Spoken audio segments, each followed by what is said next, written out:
All right. Good evening, everybody. As is tradition, I'm apologizing for being late.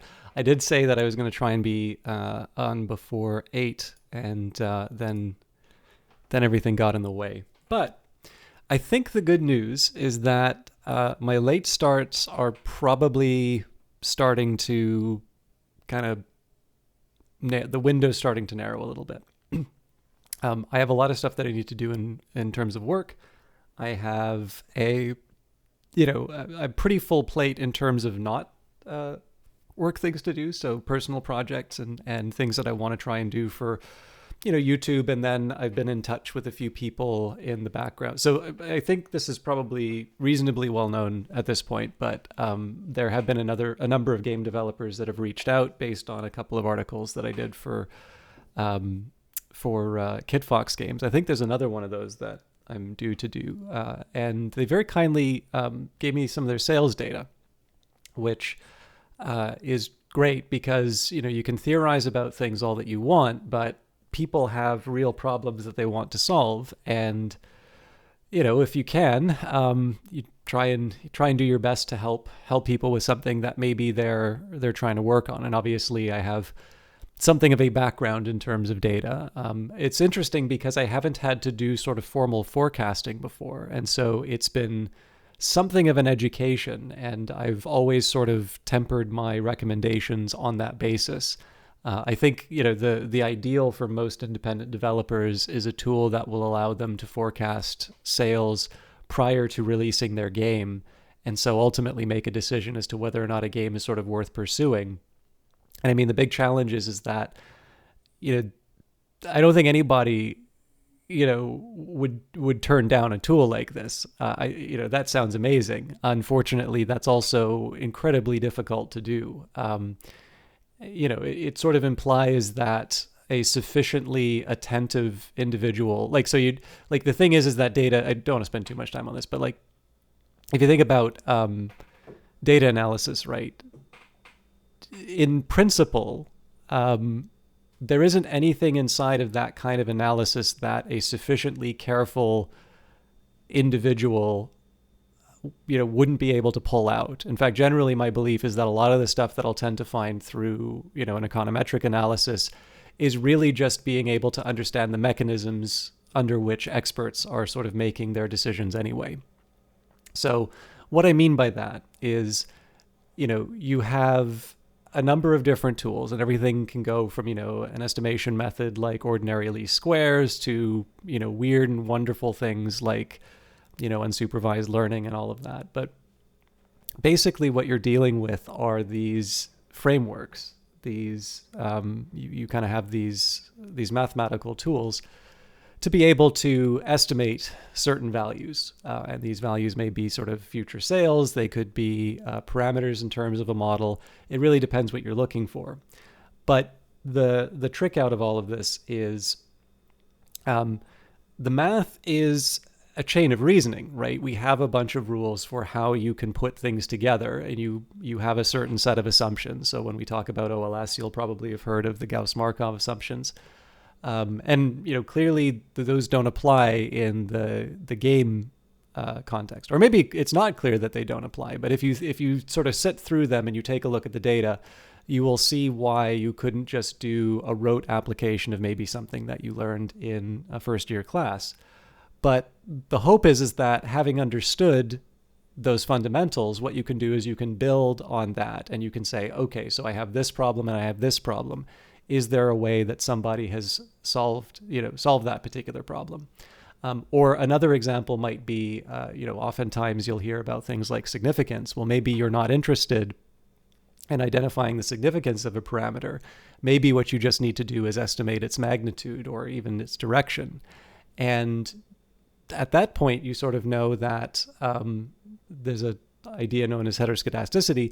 If you know the math, you can say, okay, well, I don't know, I can't trust my errors because it doesn't follow this. I mean, if you know that you have heteroscedasticity, there's a correction for that. But basically being able to sit down and look at that sort of stuff and turn around and be able to say, okay, well, I at least, I know the problem that I'm talking about wouldn't change the direction. And then Like, I'll give you an example of something I was working with a few years ago. Somebody was looking for a model of computer prices, and one of those models produced a negative number for the value of a hard drive.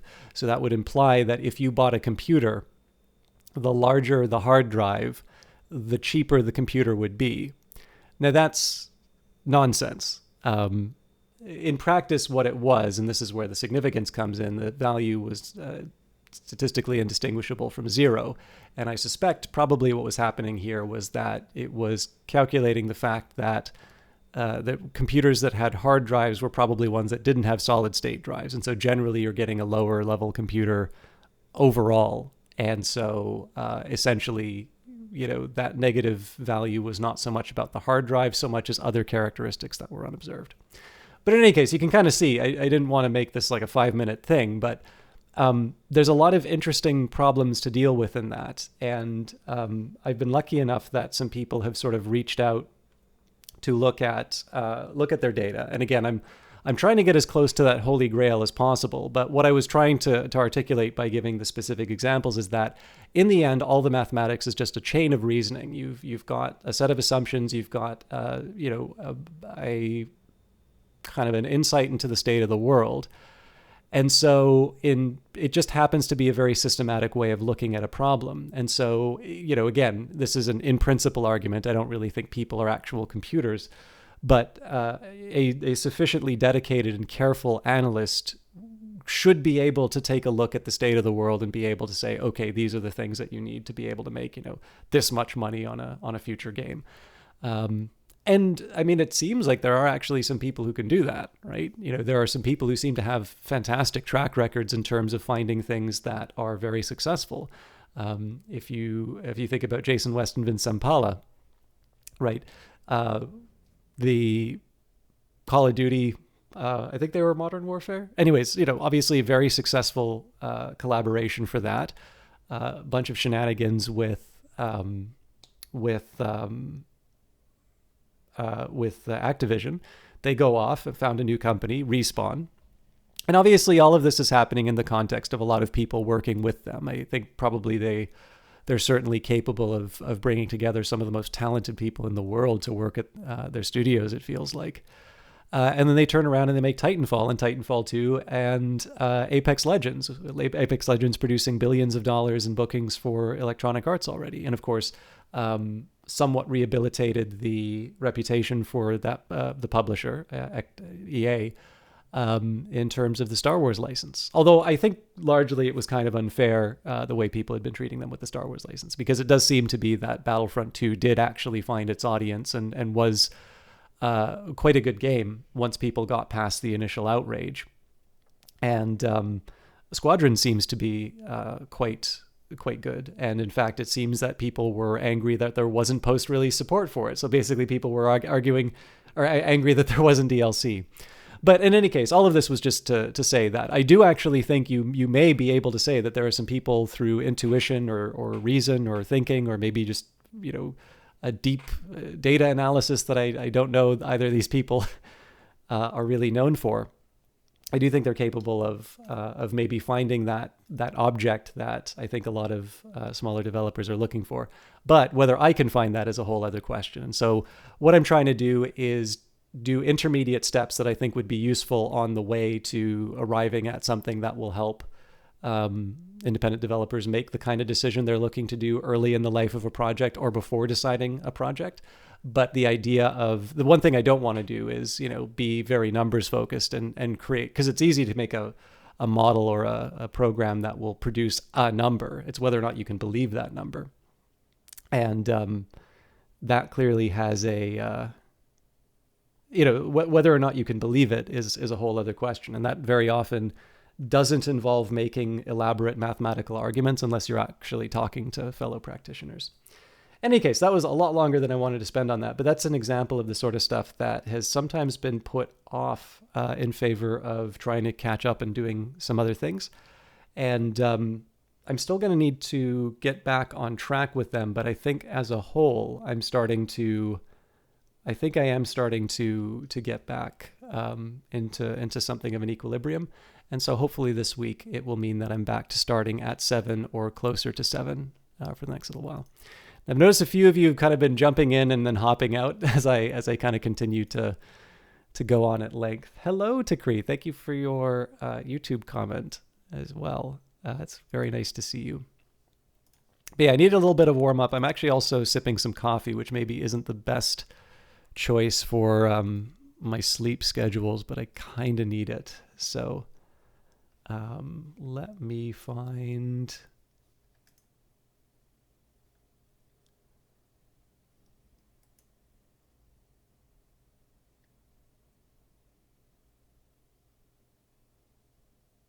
Huh.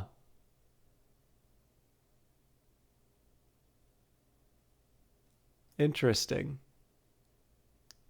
I don't want to. I think there's a fun little bit of indie gossip to share, but I don't think this is the time or the place on it. There's somebody who seems to be a bit of a jackass who got their comeuppance, and I'm kind of happy about this, but I don't know. It's sometimes there's always that devil, right? Where you wanna revel too much in other people's misfortune, and I'm gonna try and not do that. But there's old world. You wish you could do caffeine still? Sorry to create. You might have talked about this before, but I missed the context. What happened about caffeine? If you don't mind me saying. Anyways, there was something else I was talking about.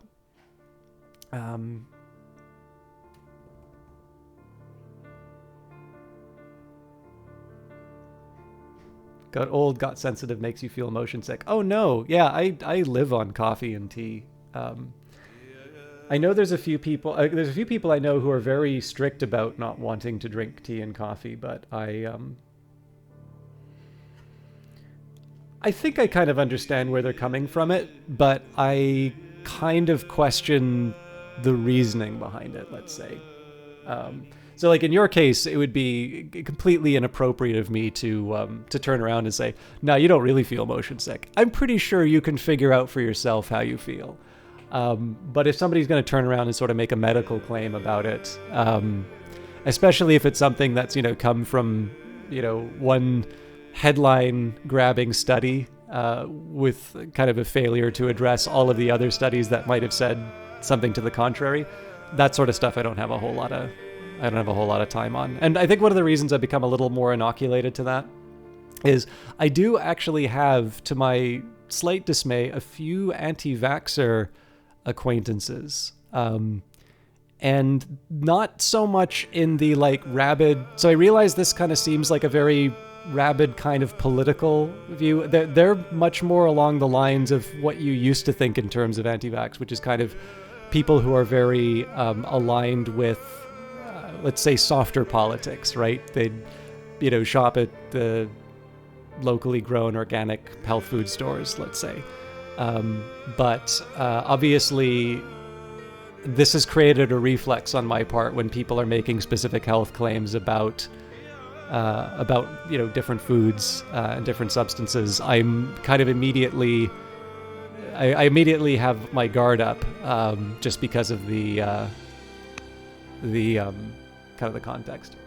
You can do light teas, but coffee and energy drinks are no-go. I had a really bad habit when I worked in film. I actually used to have... I actually got a notice on Old World. I was surprised because I normally play with this on. I just wanted to double check. But yeah, I had a really terrible habit when I worked in film because I had to be up so early. And generally, just the hours that you would work would not allow you to get a full 8 hours. I actually made it so that I would have... this is a time where I was sleeping on a futon, so I would have an energy drink, which I would keep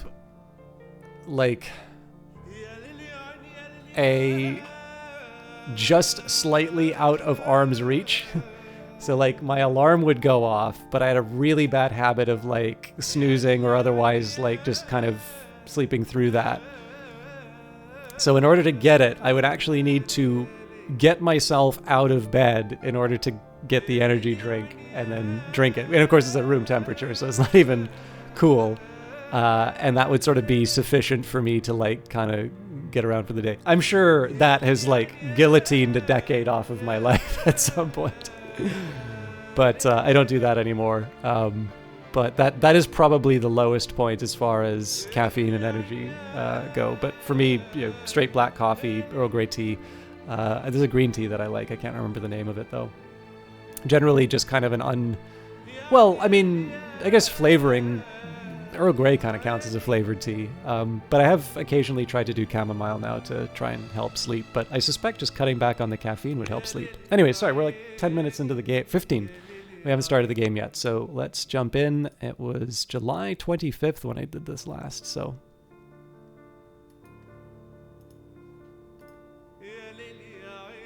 Never really liked the taste of coffee unless it was more than 50% sugar, but you survived on Dr. Pepper for work. Yeah, it's, I'm actually, the one thing I've been reasonably happy about, I'm not overwhelmingly health conscious. The one thing that's changed is that I do exercise a bit more regularly, like more than just kind of walking everywhere, because I have an Apple Watch now, and they're very good at building the kinds of habits that you would expect, for a product like that.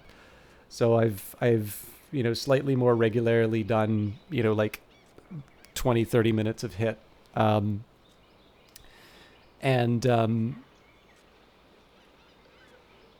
I have actually cut out pop. And it wasn't even necessarily a conscious decision so much as just I gradually stopped ordering it, and then I didn't really miss it. And then, I mean, I'm sure it would be better for me if I just drank more water, because I probably drink less than I should relative to like my coffee and tea consumption. But I guess the other thing too is that it's kind of weird to go from like black coffee to like Coca-Cola. Coca-Cola is really sweet, but it's also really tasty. So, it's... I don't have a good explanation for it, to be honest. And I'm actually ready to play the game, so... Let's talk about the state of the world. So my biggest worry right now... Hang on.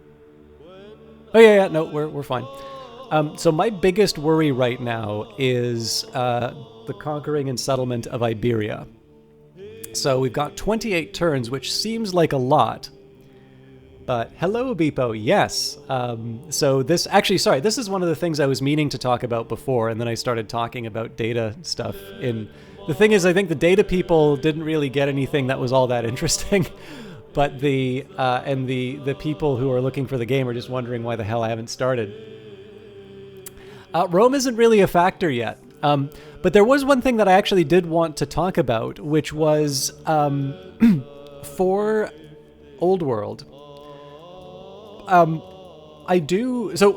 confess, like, every once in a while I've had some trouble getting a handle on the game, sort of knowing what sort of the next step I should be taking is, or, being able to sort of build towards sort of a long-term goal that I think is, like, I'm trying to get that knowledge and experience that I may be a little more accustomed to. God, that's really scary looking at the Greeks. I was going to move people off, but I actually think I'm in a world of pain if I do that.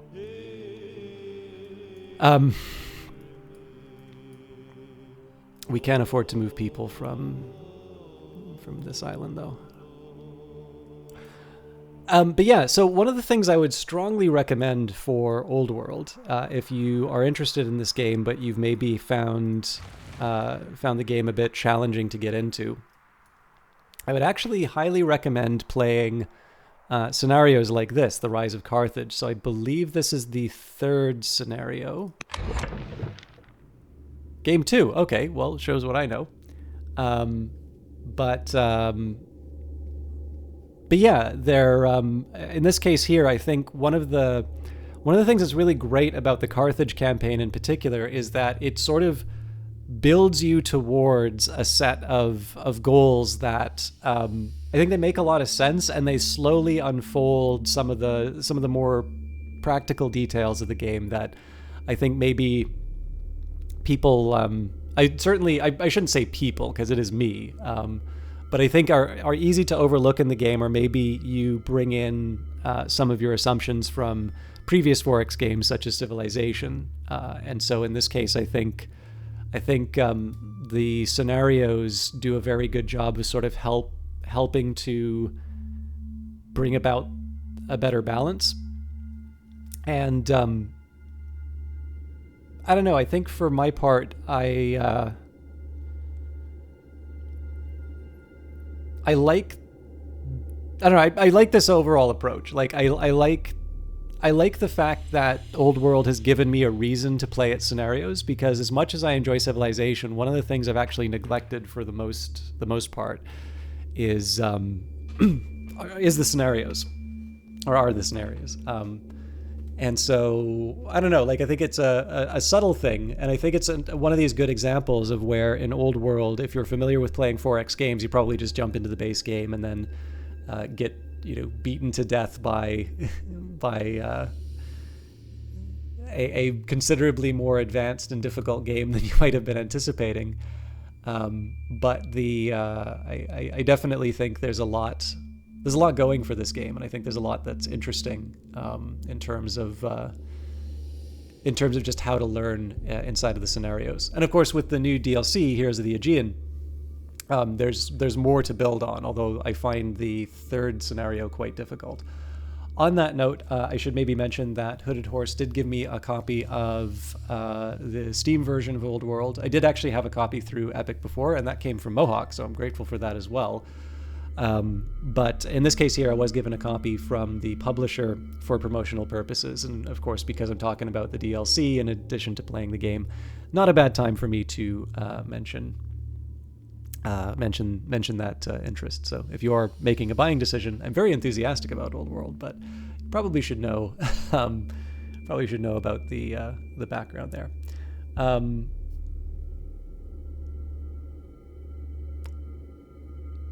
Okay, so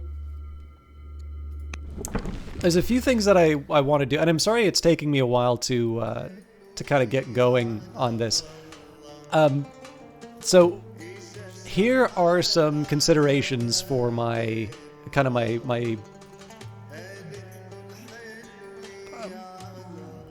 here's what I'm currently kind of thinking and worrying about. So number one, Greece is next door.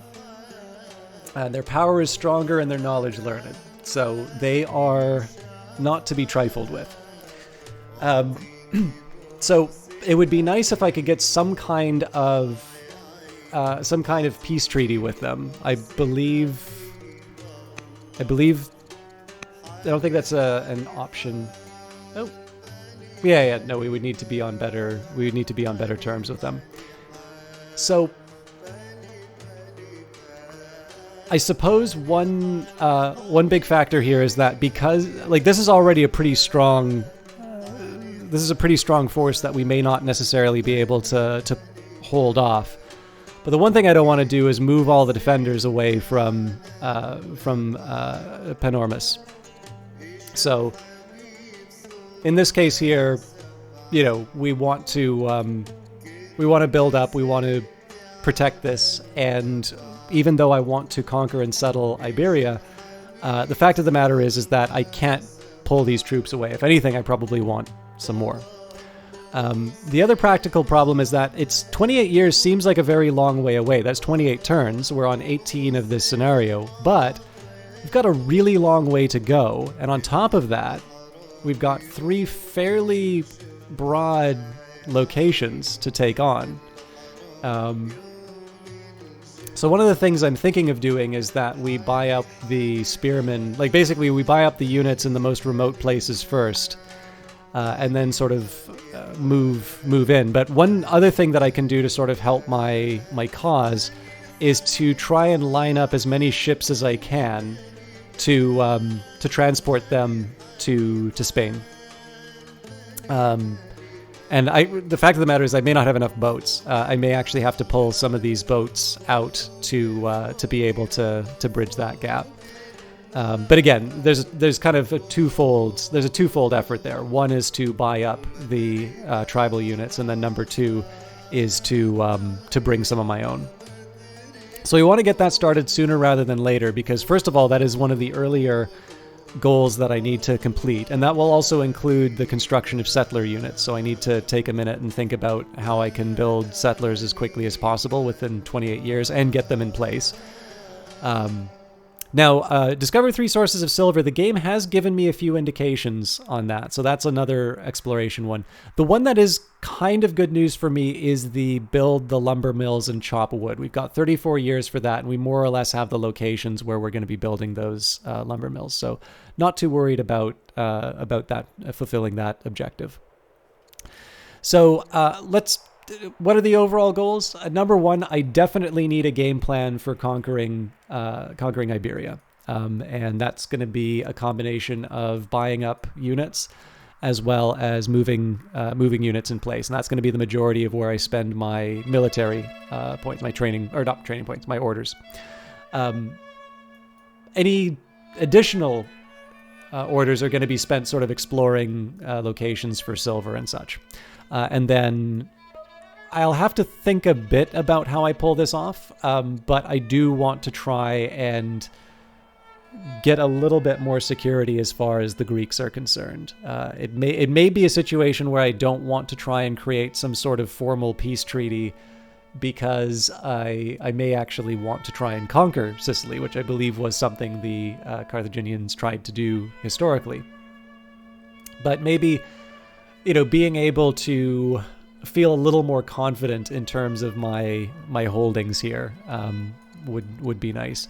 And of course, that's a little bit of a challenge just because I've got barbarians here, and we are going to want to try and take all these territories. So I'm going to be spread thin for the next little while. But I also think it's within. I would have thought we'd already have Carthaginian paganism. Anyways, I think it's doable, but I'm going to need to be careful about my next few moves for sure.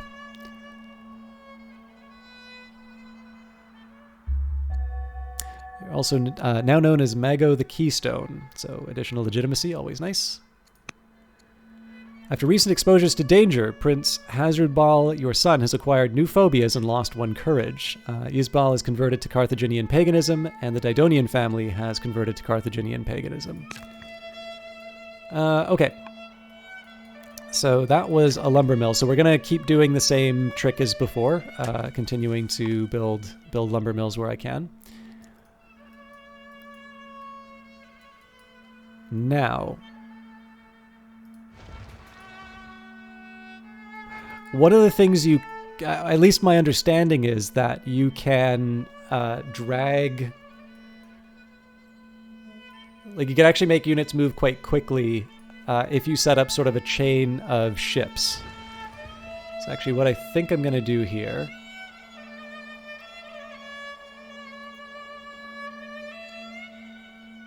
Okay. Doesn't quite work that way.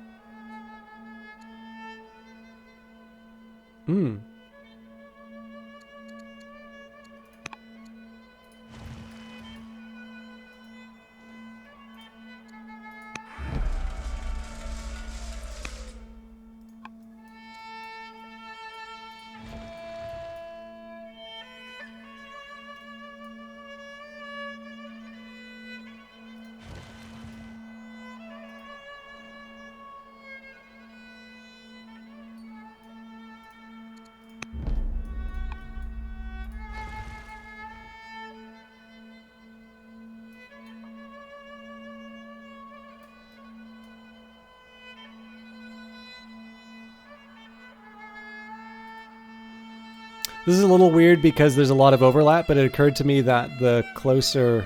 Actually, hang on. There's a slightly better way I can do this.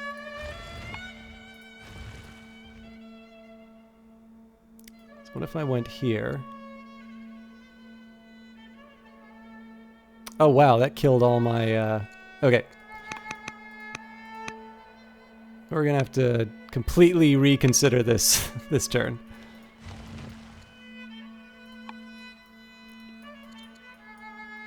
Okay, here's what I'm gonna do instead. I'm gonna move this unit as far out as I can. Okay, yeah, so the promotions also cost. Okay, here's what I'm gonna do. Let's actually start by looking at the workers who are idle. Okay, so yeah, you're definitely building a lumber mill. So they want me to build the hanging gardens here. The hanging gardens isn't a terrible choice. We don't really have the stone for it right now, though.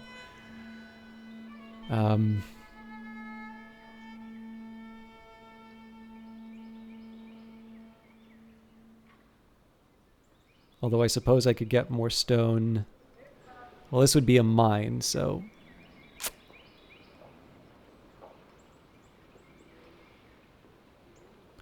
This would definitely give me more stone, so...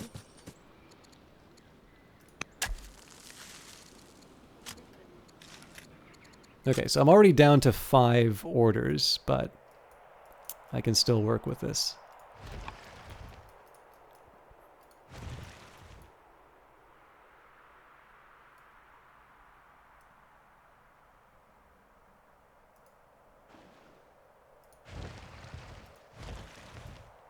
I think we can still probably get away with more, to be honest.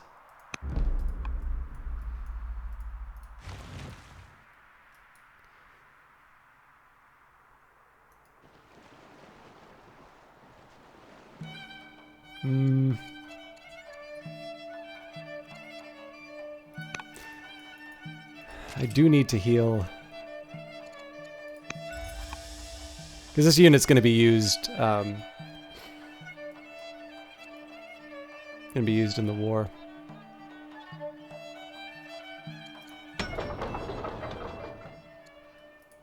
Okay, you know what? I'm sorry. I'm gonna reconsider this turn one more time. Because there's a different set of priorities that I have. So, lumber mill. I don't actually need to build the bridge to Iberia till I'm ready to invade it. So there's other things that are higher priorities that I should be working on first. So first of all, let's get our infrastructure in shape. So for those of you unfamiliar with Old World, this is one of the features that I think is a big selling point for this game. I think the fact that you need to be quite careful in your turns and sort of thinking a bit about how you're spending your time through this order system is an interesting feature. And you can sort of see, I mean, maybe this is just an indication in terms of how I'm not very thoughtful about my turns, but I think there's something very interesting about the fact that I'm sort of stuck making these kinds of tough decisions. So one thing I want to be doing is, again, hiring up all the barbarians so that they'll fight for me rather than...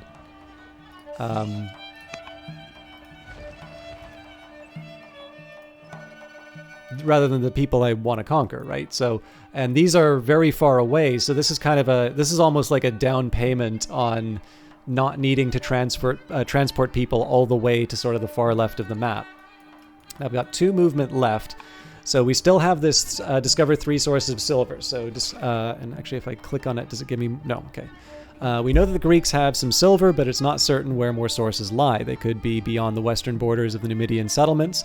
There was once silver in Hispania, though it may be depleted now. So I have a scout that's sort of been working on that. Well, that's promising. Now, what I would have preferred to do is move this ship as well, because of course, if I finish my explorations with this ship, I'll be able to add them to the big bridge to move my troops into Iberia. But that's, you know, I can't have everything. So let's choose some production. Now, one thing I want to think about is how quickly I can get settlers and how I can sort of wind up getting other things that I might need. So for instance, actually, you know what? Let's just get the settlers out of the way. I'm going to need 3. So Even if it's a slightly inefficient use of time, I think it's a good idea for me to get those built. Olaf, good to see you. How are you doing? I should mention too, my monitor finally and properly died, so I spent a bit more money than I wanted on it, but I went from it was less than 22 inch. I now have a 27 inch monitor. It's just full HD, so it's not, my main monitor I did pay up for, so it's a 27 inch 1440 144 hertz monitor, so it's a nice, like, it's kind of funny to have the two sit beside each other, because the one that I'm playing the game on, like, you can tell it's a nice monitor, and then I kind of take a look over to the right, and it's not bad. Like, it's, what exactly do you mean by that, Carlo? But, like, you can kind of tell, you know, playing the game in 1440 and then kind of taking a look over at chat, and chat just looks a little fuzzier than it would be and maybe a little bit dimmer. Good to see you, Carlo, as well.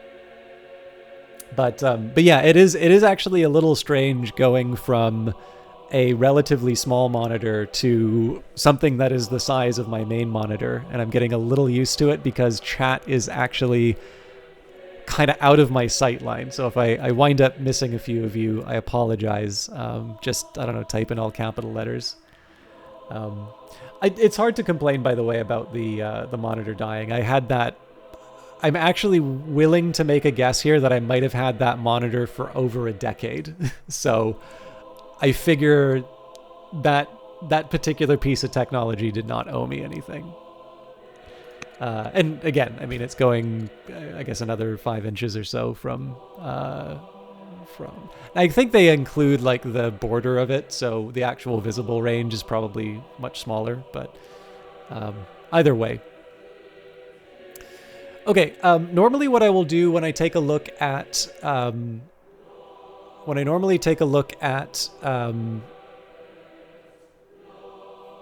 the tech tree, I've been looking at what my goals are.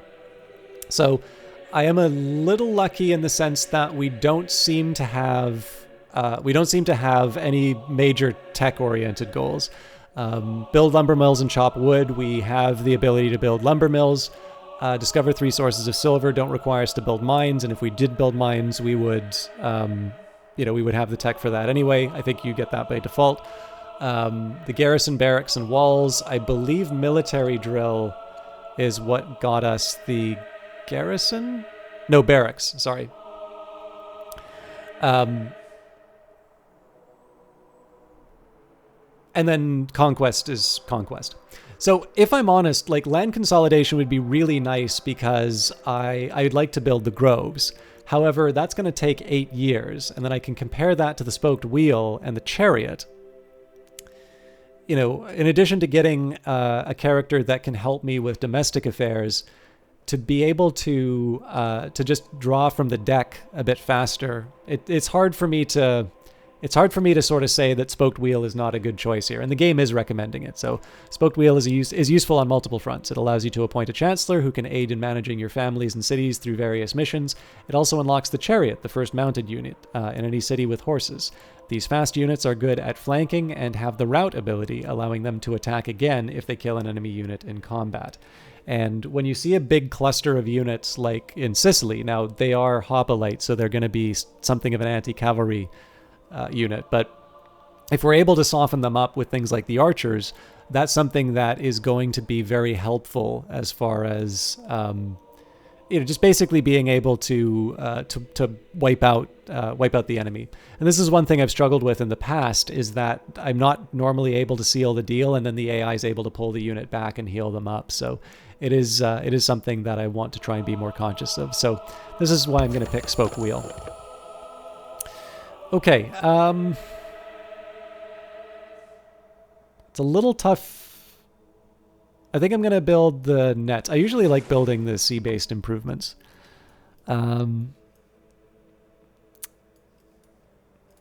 So definitely want to heal up this unit. So I'm not able to buy this archer because it's in a city. So what I would want to do at this point is bring this ship. So there's 2 reasons why I want this ship in the area. One is to be able to hire up some more units. I think that's probably clear enough. But number two, I would like to use them as part of the chain to take out the Iberians. In fact, if I can make it the final anchor to sort of invade this region, that's ideal for me.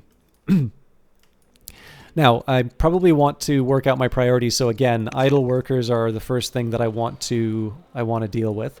And I have been trying to work on my little lumber triangles. So for those of you who are already familiar with Mohawk Games' previous game, which would be Off-World Trading Company, you'll know that there's a system of adjacency bonuses in that game. It's also hex-based. It's a real-time economic strategy game. It's a very, very good one.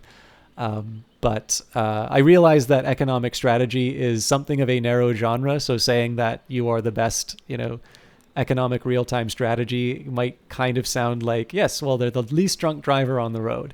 But it is actually like it's a fun type of game, and it's very enjoyable.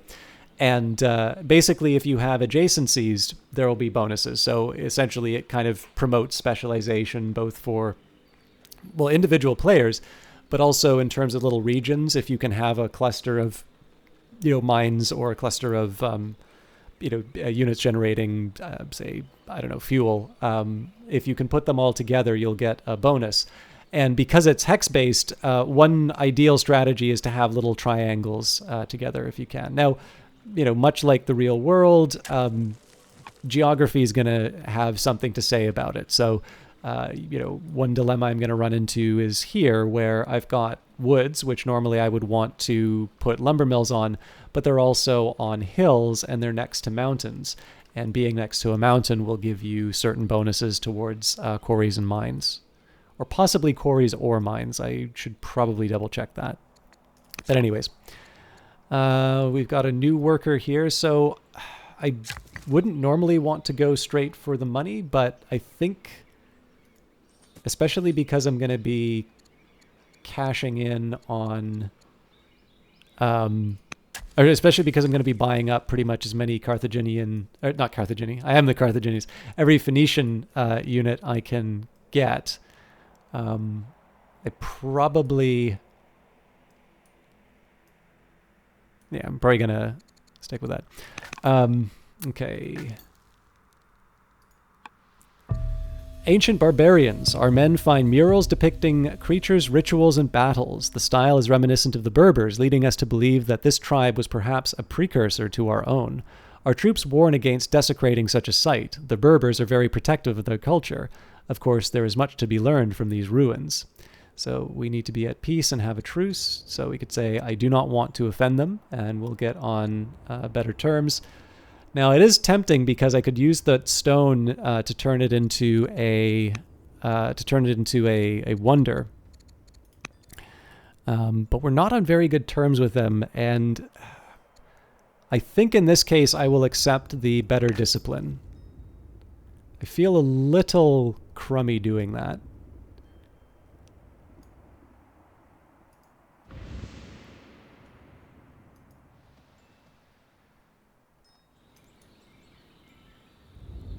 I'm guessing that might be an indicator of the silver mine that we're looking for. But on that note, I do want to make a little progress with my ship. So one thing I'm a little worried about with these past couple turns is I haven't really been putting a ton of effort into making the move on Iberia. So hopefully we'll see a bit of improvement on that front. Okay, so we've already got a worker. We've built a trapper.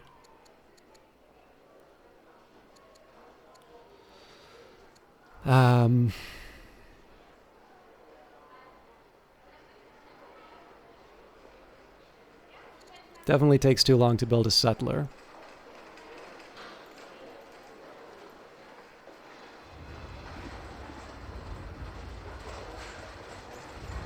I think I'm going to go for the walls because having a slinger in place to eliminate will help mitigate some of that discontent. Okay, what about you? We don't have any improvements to get people starting to work on it. It pains me, but I actually think the walls make sense here as well. Building trust. A messenger arrives from Greece. Your actions have taught us to trust your good intentions. Let us build our trust further. We should agree to a mutual peace. Interesting. I will agree to sign the proposed treaty. It would be kind of nice to try and get the 40 opinion boost, but in this case, I think I want that money to go to war with the barbarians.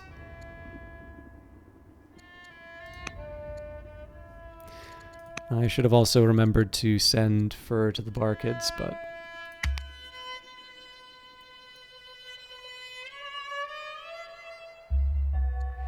Hiram the Younger has converted to Carthaginian paganism. Marriage proposal has arrived from the Didonian family to your son, Prince Hasdrubal. So, first in line to the throne. How shall we respond to their suggestion? Ildash Horsebane is your best option. In this case, 21. He is 25. They're a hero, high courage. Dowry will give us civics. And then, alternatively, we have a 22-year-old judge who has wisdom, charisma, and discipline. I kind of feel like we get a better package of skills. So Isbal it is. Patron gods of Carthage, Matriarch Nazma the diplomat, head of Carthaginian paganism, enters the court and bows before you. Acolytes stand beside her wearing robes inscribed with the sacred signs of the gods we serve. My king, it is customary for royals to seek the blessing and favor of a god or goddess from the pantheon as a patron of protection and blessing. Would you publicly announce your intentions and offer proper sacrifices and tributes? So we could say Tanit, the mother of Carthage and warrior consort of Baal. So this will give me additional charisma. It'll cost me a bunch of money, though.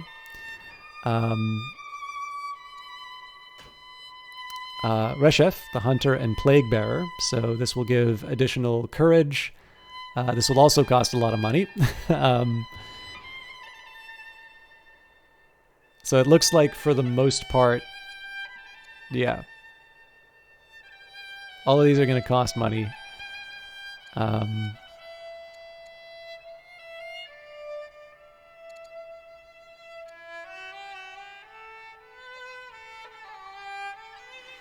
So I could do Moat, God of the Underworld, He Who Shall Not Be Summoned. We can get a bunch of discontent, extra money, extra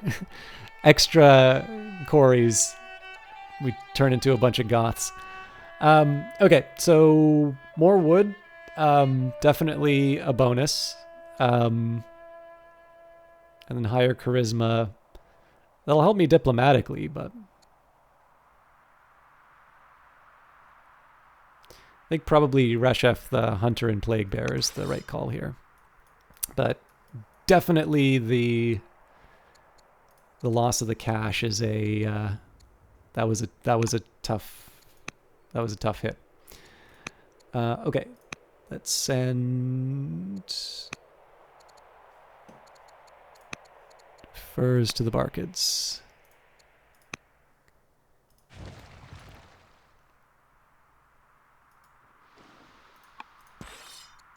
Yeah, 800. We'll make it work, though. Okay, so do we have any workers who are idle? No. I do have a scout that I want to... There we go. So that's what I was looking for. So again, 3 sources of silver. We know the Greeks have some silver, but it's not certain where more sources lie. They could be beyond the western borders of the Numidian settlements.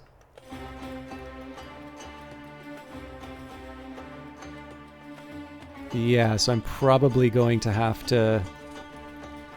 I'm probably going to have to move my scout through there. You know, maybe now's the time for me to...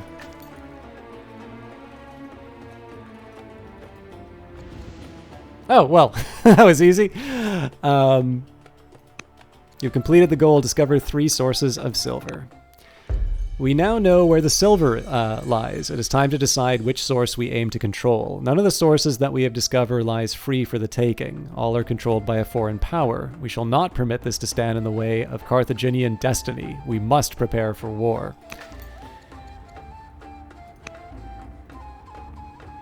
Okay.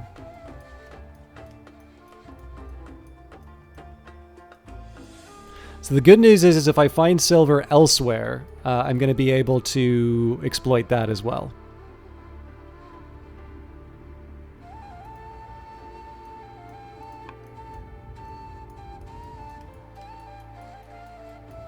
But 45 years is going to be a long time to wait.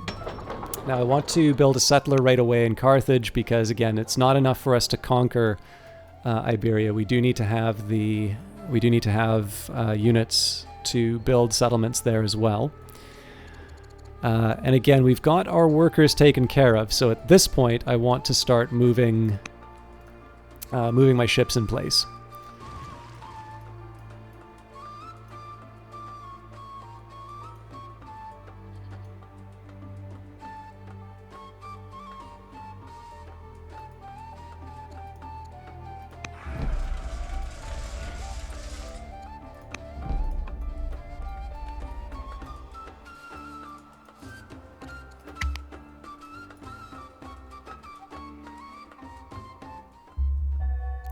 Prince Hasdrubal and Princess Consort Yisbal have given birth to a son, Ducano. I didn't take too long.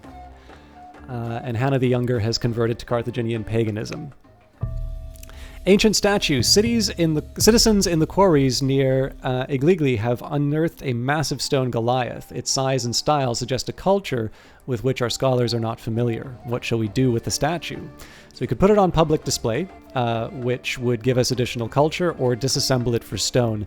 Now, normally I like to have a big influx of resources, particularly stone, because they help us build wonders. But culture can be quite powerful in this game. So in this case, I think we'll put it on public display.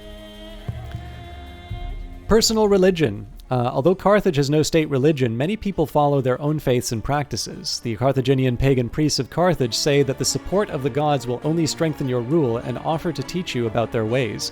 Will you accept? So we can say, teach me your ways, and I will embrace Carthaginian paganism, or we can refuse their offer. Now, I was hoping to convert already, but this would have cost me an order. So in this case, this is a chance for me to take an action which I wanted to do anyway, but without a cost. So in this case, we will say, teach me your ways. Okay. So this is outside of my borders. I can't build another quarry here. It is tempting to build a quarry in this spot just because of the adjacency bonuses. Alternatively, I can build... Oh, there's pearls here. And pearls are something the Didonians would like.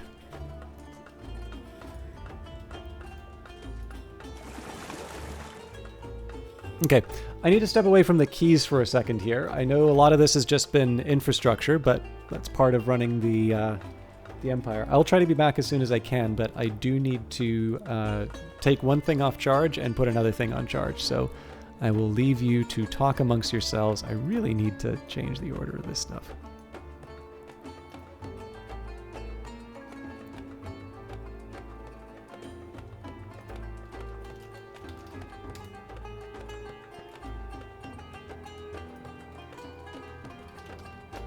There we go. Anyways, I will try to make this as short as I can, but until then, enjoy the wonderful soundtrack, and I'll see you in a little bit.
I agree completely, to Cree. It's a like I cannot overstate how much I love the Civilization series, and I will include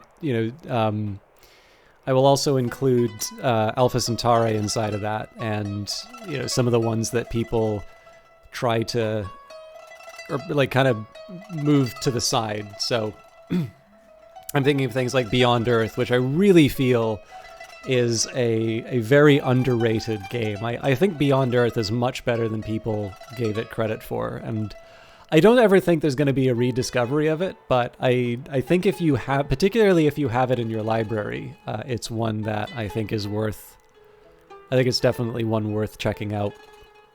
And to be honest, Firaxis has such a talented team of composers on those games. The different versions of a lot of the... So there's two things that I love about it, and I think this really speaks to why I love these kinds of games. And I realize I'm talking about, a game that's not Old World, but there's a way that...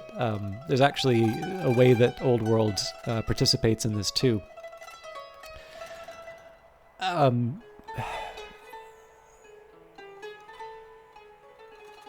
One of the things that I first notice about Civilization is the way, particularly in Civilization 6, but this is kind of true throughout, they do wonderful versions on patriotic songs or national anthems that I'm already familiar with.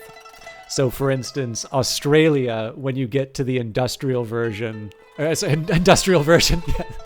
9 Inch Nails is coming in as guest performer for Waltzing Matilda. No, when you get to the industrial era, there is this version of Waltzing Matilda, which I suppose could only really be described as, my God, the Australians are coming, run for the hills. It's this really, really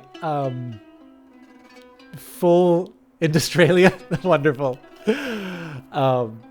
Yeah, it's just this really wonderful kind of full-bodied version of Waltzing Matilda, which I think most of you know is not the national anthem, but it's still... Actually, if you've not heard the...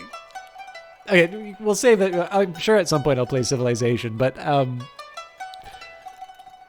Waltzing Matilda is an extremely Australian song of basically a vagrant screaming, "You'll never catch me alive, coppers," and committing suicide by jumping into a river. But it's still a really catchy tune. But the big moment for me, and again, this is one of these cases where I don't mean to make too big of a thing. Okay, so like, the environment that we live in is that there is a lot of very unhelpful dialogue about whether or not games are becoming quote-unquote political. And I think sometimes even people who are otherwise well-meaning will sometimes fall into a very unhelpful way of thinking about this. So like I sometimes see people respond to this and say like, every game is political. And I'm like, well, that reduces deeply held beliefs or clear-cut statements, and that just kind of puts it in sort of this gray sludge of everybody's got an opinion, and I don't really agree. I don't really agree with that sentiment either. But I think it's really clear that a lot of the people who want to complain about politics and video games are really just complaining about something I disagree with is present inside of a game. And sometimes this can be a concern about representation. And it's not a particular cause that I'm not naturally inclined to take something like that up, because most games are going to be built for someone like me in mind, right? I fit kind of the whole waspy, demographic that sort of most things seem to be catered for. But I've mentioned this a couple of times, and one of the ways that I can get a sense of empathy or sort of an idea in terms of what these things mean to people, and it, to a certain extent, feels like such a silly and trivial thing to point out, But it was actually when Canada was finally added to Civilization 6, and how much that meant to me. The fact that it was no longer just a mod, but, Civilization had taken the time to take, my country, one that I have a very strong sense of identity with, and that it was put inside a game which had, I've played pretty much my entire life. And how something like that could still make me feel really, really happy, did a lot to sort of help me appreciate exactly what's at stake when it comes to a lot of these sorts of arguments. And again, I think sometimes the key to a lot of this can be just trying to establish for someone that sense of empathy or that sense of connection. And it's difficult, right? Because usually the people who are arguing, there's too much politics in video games, i.e., this is not specifically tailored for me and I'm mad about it. These are not very likable people. But where I can, hope that people can be persuaded or convinced rather than, just sort of shouted down and ignore. I mean, to a certain extent, you do have to ignore the jerks, right? Like, some people are not going to want to be convinced. And if somebody's asking for something that's, not helpful, it's not that everybody needs to be, everybody does not need a seat at the table, let's say. But, I have to assume, I into games, into movies. I mean, these are things that have had fairly disappointing sort of swells of, not very helpful reactions to maybe a shift towards more inclusive themes and subjects inside of their various industries. So I have to assume, somewhere on Earth too, maybe I'm one of those people who winds up tweeting nasty things at games journalists or something like that. I'd hope I'm not, right? But it's not like people wake up in the morning and say, I'm going to be a terrible person. So where I can, right, kind of my usual angle is if I can, to try and build those bridges. And again, as silly as it sounds, the Canada example is a really perfect one for me, because it's a case where, even though so much of civilization is already kind of built for someone like me, how much it meant to me to see Canada included is a great example about how that is probably going to feel, and in a much more intense way, for people who maybe have something that is even more core to their identity, and probably is represented less. So, in any case, where I was going with that, so the path I was originally going on this description was soundtracks, and the version of "Oh Canada" in Civilization 6, Gathering Storm. Like, by the time you get to the modern version and you get to that last, big swell of "Oh Canada," pretty much you need to have an insurance policy for your house or apartment, because a maple tree erupts from the center of your room, and Mounties do the log driver's waltz as maple syrup sprays everywhere and a flying V of geese fly overhead. It's great. So the one that's the first pillar for soundtracks in terms of Civilization 6 for me, which is music that I'm already familiar with, and I will just hear that music in a way that I've never really heard before. I seem to remember it might have been in number 5, but I think it might also be in number 6. This will be for Olaf. I Vow to Thee, My Country, which is a wonderful hymn. Actually, from what I understand, it was Princess Diana's favorite as well. And it's one that I thought appeared quite effectively in Battlefield 5. I'm pretty sure that one's present. But the other thing that I think is a real gem of Civilization, particularly 6, but I think most Civilization games can claim this, is the music that you're not familiar with. They're included inside the Civilization 6 soundtrack are some of the oldest songs that we have. And so that I think is also very interesting, to be exposed to music that you wouldn't necessarily be familiar with. Sometimes sounds very weird. And that's another thing that I enjoy, especially because, again, as you go through history, as you go through time, and in fact, one thing that's nice about Civilization 6 is that the music will play as you encounter different civilizations. Hey, Tiberiosity, long time no see. I hope you're doing well. You want to keep streaming 8 on-call work? Oh, no! Well, I'm glad I was the best available. I don't know what you do for work, but I'm so sorry that you have to go in. What were you playing today? But yeah, especially to hear these modern takes on old and unfamiliar music, I think is a really... I've never heard of Planet Crafter. Actually, sorry, I lost my notes from, I think, Friday's stream. I think somebody had mentioned a game that I would really enjoy. I think it was like Fleet Carrier 2 or something like that. Does anybody recall, or perhaps if you were the one to suggest it, could anybody tell me what that game was? I think people had said I would like it because it's lots of ordering around drones and things like that. I was meaning to ask that earlier, but... Anyways, I will get back to Old World in a second, but I wound up going down a couple of paths. And also, I should shout out Tiberiosity, who I probably know better as Carrier Command 2. Thank you. I know probably better as a Halo streamer, but I know is more than that. I actually don't know if you still do Halo, because I know you were having troubles with it the last time I ran into you.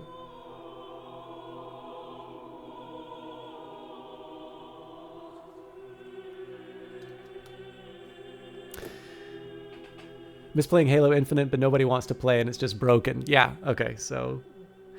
I always feel bad, because like I've also not been the best in terms of catching your streams on a regular basis. So, just because I haven't seen you play it doesn't mean you haven't been playing it, so I always want to be a little cautious in terms of saying that you haven't been playing a certain game. But anyways, Tiberiosity, I knew... Also was a regular to another stream I used to host quite a bit, but sadly don't anymore. But I'm definitely very happy to hang out and also to be able to check out their stuff. So if you are looking for some more people to entertain you, check them out. I actually still haven't played Infinite. Work sucks and everybody agrees, but it pays the bills and it helps your family. You agree with Tiber. I mean, I'm lucky enough that I have work in my field, so my individual place of work leaves a bit to be desired, but I am one of these people who's quite lucky who, I went to school for a specific thing and I wanted to become a specific thing, and the type of work I'm doing is that specific thing. So I have the same complaints about work that a lot of people do, but I also recognize that I'm actually quite lucky in terms of what I've done. Anyways, but yeah, I wanted to talk. The reason why I wanted to talk about the other half of the Civilization soundtracks is that, again, it's an opportunity to be exposed to new things, much like reading the Civilopedia will expose you to bits of history maybe you're not familiar with. And that's actually the big reason why I like Old World, and specifically Old World soundtracks. So Old World definitely takes a different approach in terms of its education. One thing that's nice about the scenarios is that you're able to unpack a little bit more history just through the events inside of the game. And of course, there's something about the structure of the way that the campaign is set up as well.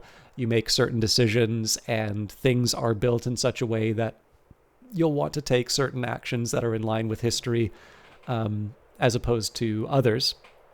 And I think it's also fair to say that you can argue that in some cases history turned out the way that it did because of those circumstances.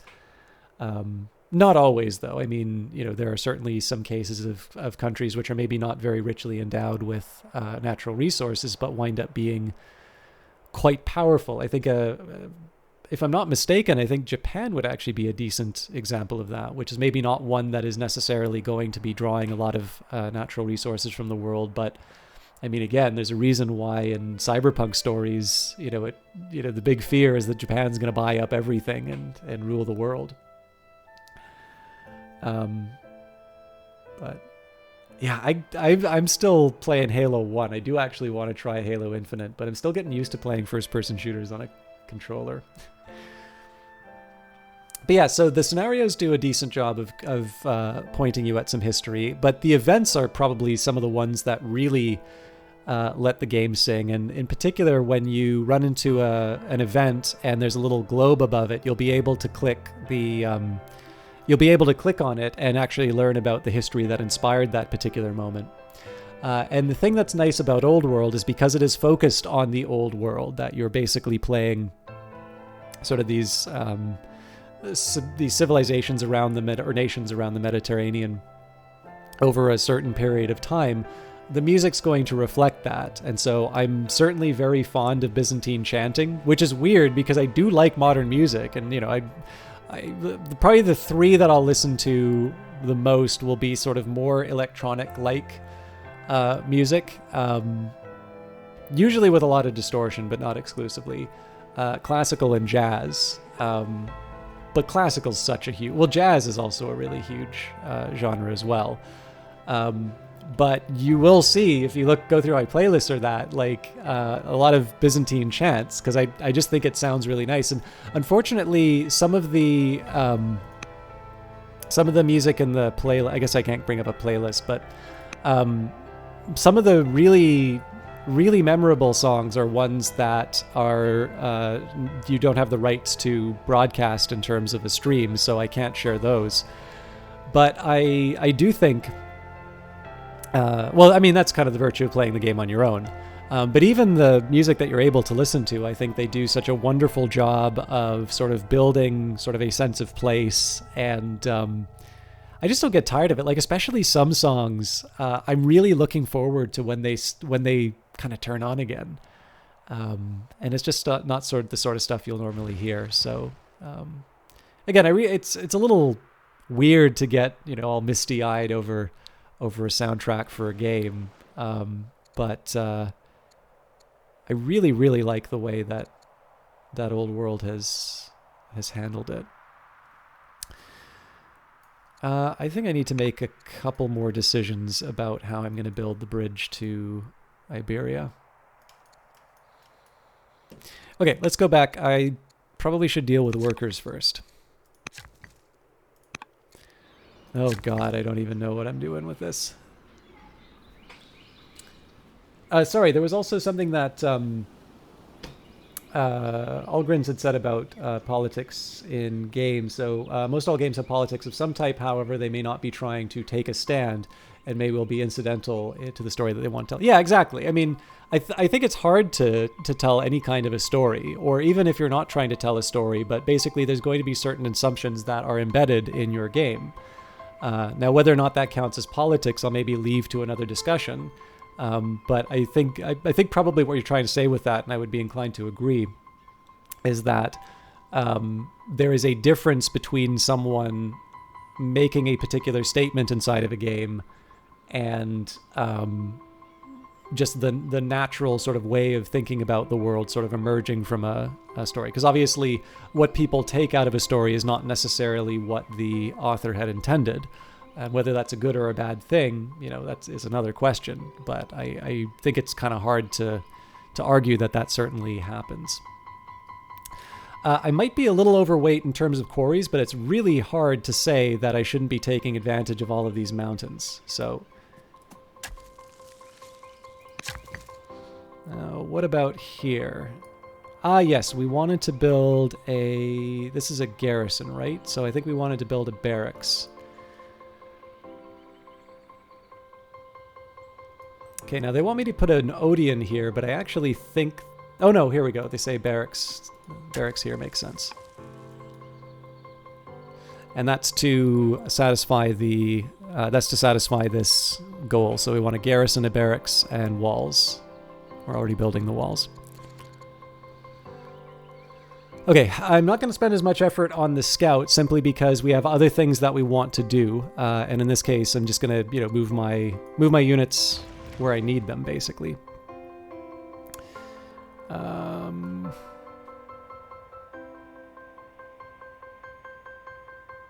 So I'm wondering if I can get away with something like this.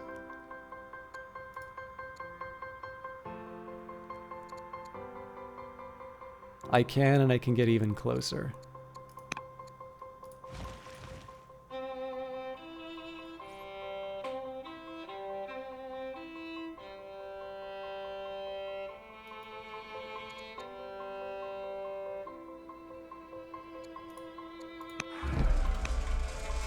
Cool.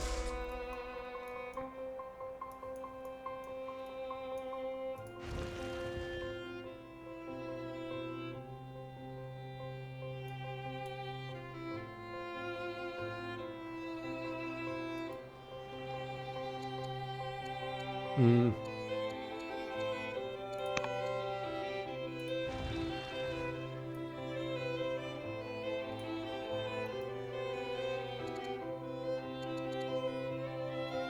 I'm not 100% sure how I feel about this.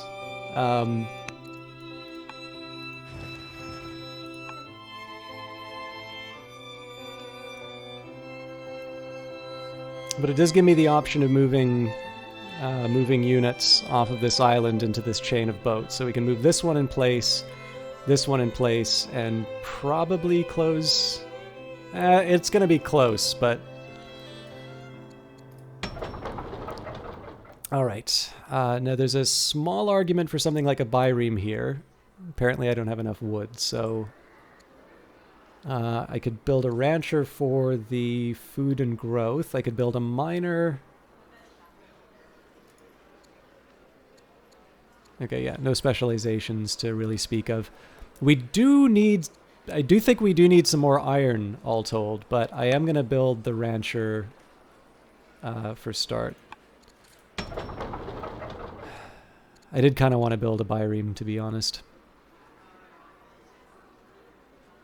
I think I'm going to bite the bullet and go for a fisher here as well. So just as far as the overall plan is concerned, right, you can sort of see how I'm working towards the invasion of Iberia with these moves. Sorry, I completely forgot to put the chat back. Let me just catch up again.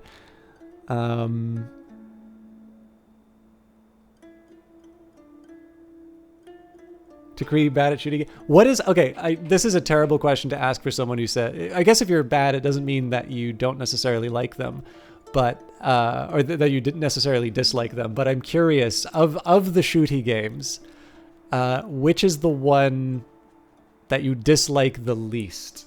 That's maybe the better way to put it. Not good at them, but you're playing Far Cry 6. That's interesting. I think I've only played 3, but I also think I own 4 and 5. Far Cry 3 killed the franchise for you, and you've never gone back. Don't make stealth a major option in a game, and then... Huh. Interesting.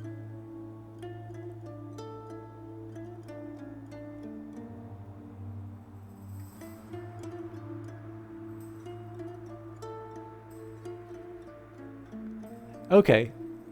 I'm glad that Halo's coming up so much, because it's one that I actually have a shot of playing at some point. Okay, Malchus of Oea has died. I'm not 100% sure. Doesn't look like they were involved in anything. And then Greece has begun construction of the pyramid, so I don't think there's a way that I can catch up to them on this. It gives 2 victory points, 4 culture, and an order a year, and then minus 50%. Yeah, so it would have been nice to have, but I think we can live without. Without the pyramids. Feeling entitled, the Maganid family has gotten into the habit of asking for special gifts and favors of us. Now they wish to borrow money to cover losses in their latest trade debacle. So you could say yes, but only if it does not cost much. 270, so that'll probably keep me from being able to buy another unit, or no, this is not our responsibility. So we're on pretty good terms with the Maganids, so we will say this is not our responsibility. And as usual, what I want to do here is I want to try and build a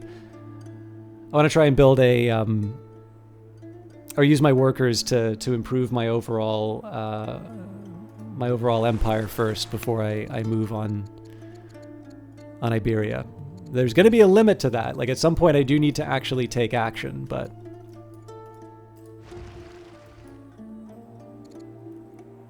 Okay. This is going to get a little tricky here, so...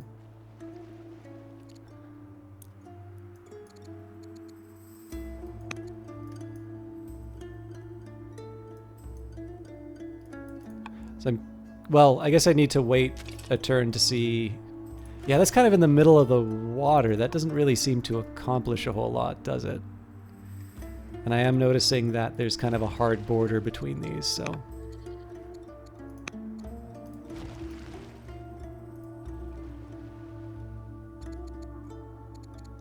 So if I did something like...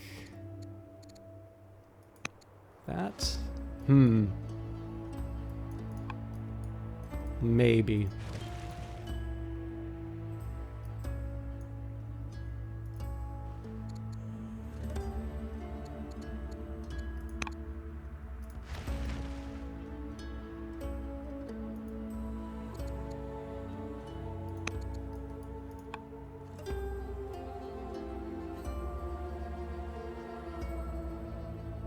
Yeah, so I'm a little worried that this is not going to have the effect that I think it will.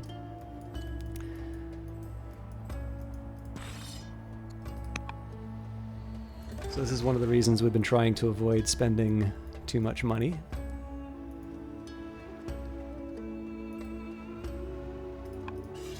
That's going to cost me 1062. We're probably not going to be able to buy these guys in time.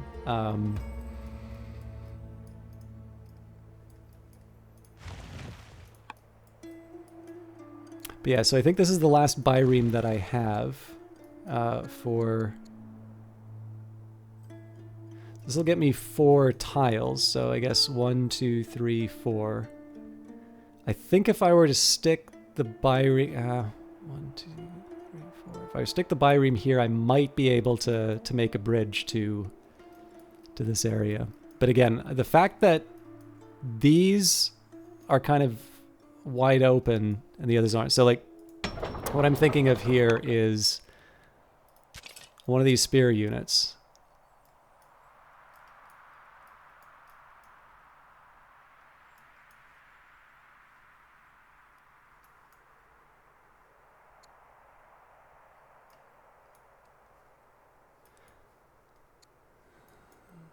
Yeah.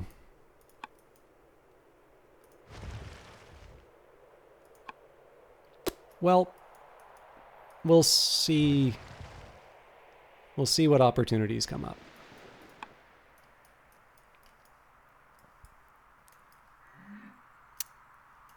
I suppose I also need to start thinking about what units I'm going to be moving into that area. So I definitely have something of a preference for...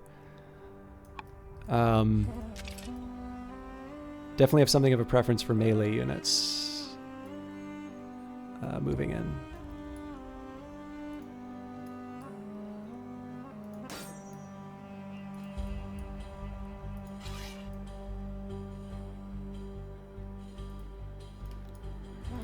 All right. Boregius wouldn't hurt for another byreme, but again, we're still building up our lumber.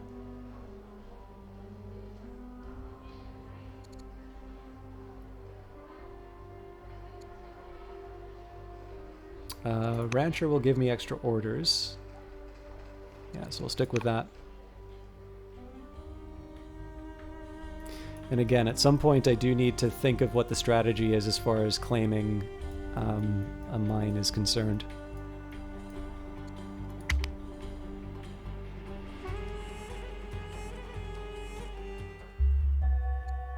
You are now known as Mago the Fountainhead. So this one was finishing the number of improvements. The Oracle has been completed by Carthage. Should have read what that does. Okay, so if we do Rhetoric, it's only 2 years. We'll also get the option between Epics and Exploration. I might go for Epics, but we'll have to see. It's kind of hard to... It's kind of hard to pick any of these other options, to be honest, so... All right. let's think about what we're going to get this guy to build. So it wants me to put a hamlet here.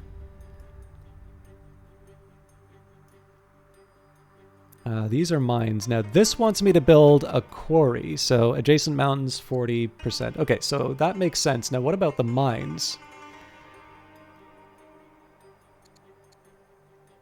It's +10, +9. I am more inclined to build a mine here. The one drawback is that is going to sink me as far as... Actually, you know what?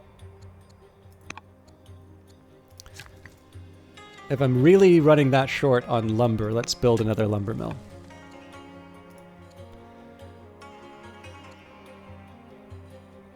Alright, actually there's a bunch of administration that I need to do. So let's pick a chancellor now. I do like the extra growth per city. The minus on civics is a little disappointing. And the fact of the matter is that Ashdad the Younger is 70 years old, so they're not going to be around for a while. But the Princess Consort will give us a nice big bonus, as will Sultan Seba. I think I'm going to use Yizbal. And then for governor, looks like there's a cost for just about everything. So that does have a small drawback as far as the cost in terms of civics, but it's one I'm willing to take on. The more you watch and play Old World, the more you wish you enjoyed its combat. You absolutely love the little puzzle of placing the city tiles and improvements, but you dislike the combat because it seems he who has the most orders units wins, and I'm certain the AI cheats out both. I don't think the AI cheats. However, I have struggled a bit with combat because of the trickster ability. I actually find a very hard one to deal with, and I've generally found it very difficult to invade. And I'm not 100% sure how much of it is just a choice that Old World has made that I'm not in line with, and how much of that is maybe me not fully appreciating some of the subtleties of the game. I actually largely have been avoiding combat, except for sure things. But we'll see. That's one of the reasons why I'm actually focusing on the scenarios. Okay, so Stonecutter will help me with my civics. Miner will help me with my iron production. Let's go for the Stonecutter, I think.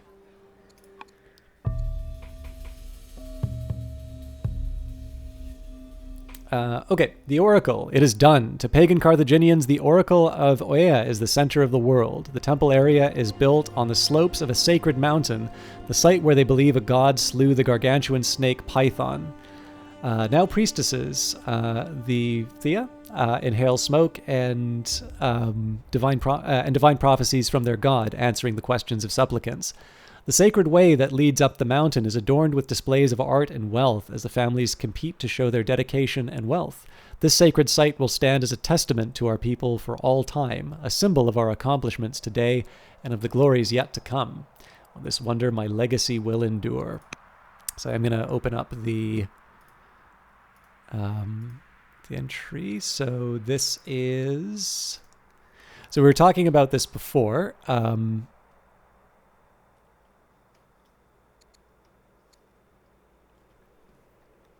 Just a heads up, I'm going to be opening a Wikipedia page, so that's going to be bright white. So 3, 2, 1.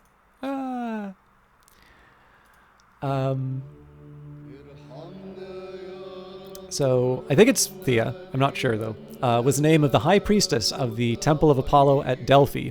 She specifically served as its oracle and was known as the Oracle of Delphi. Her title was also historically glossed in English as the Pythoness.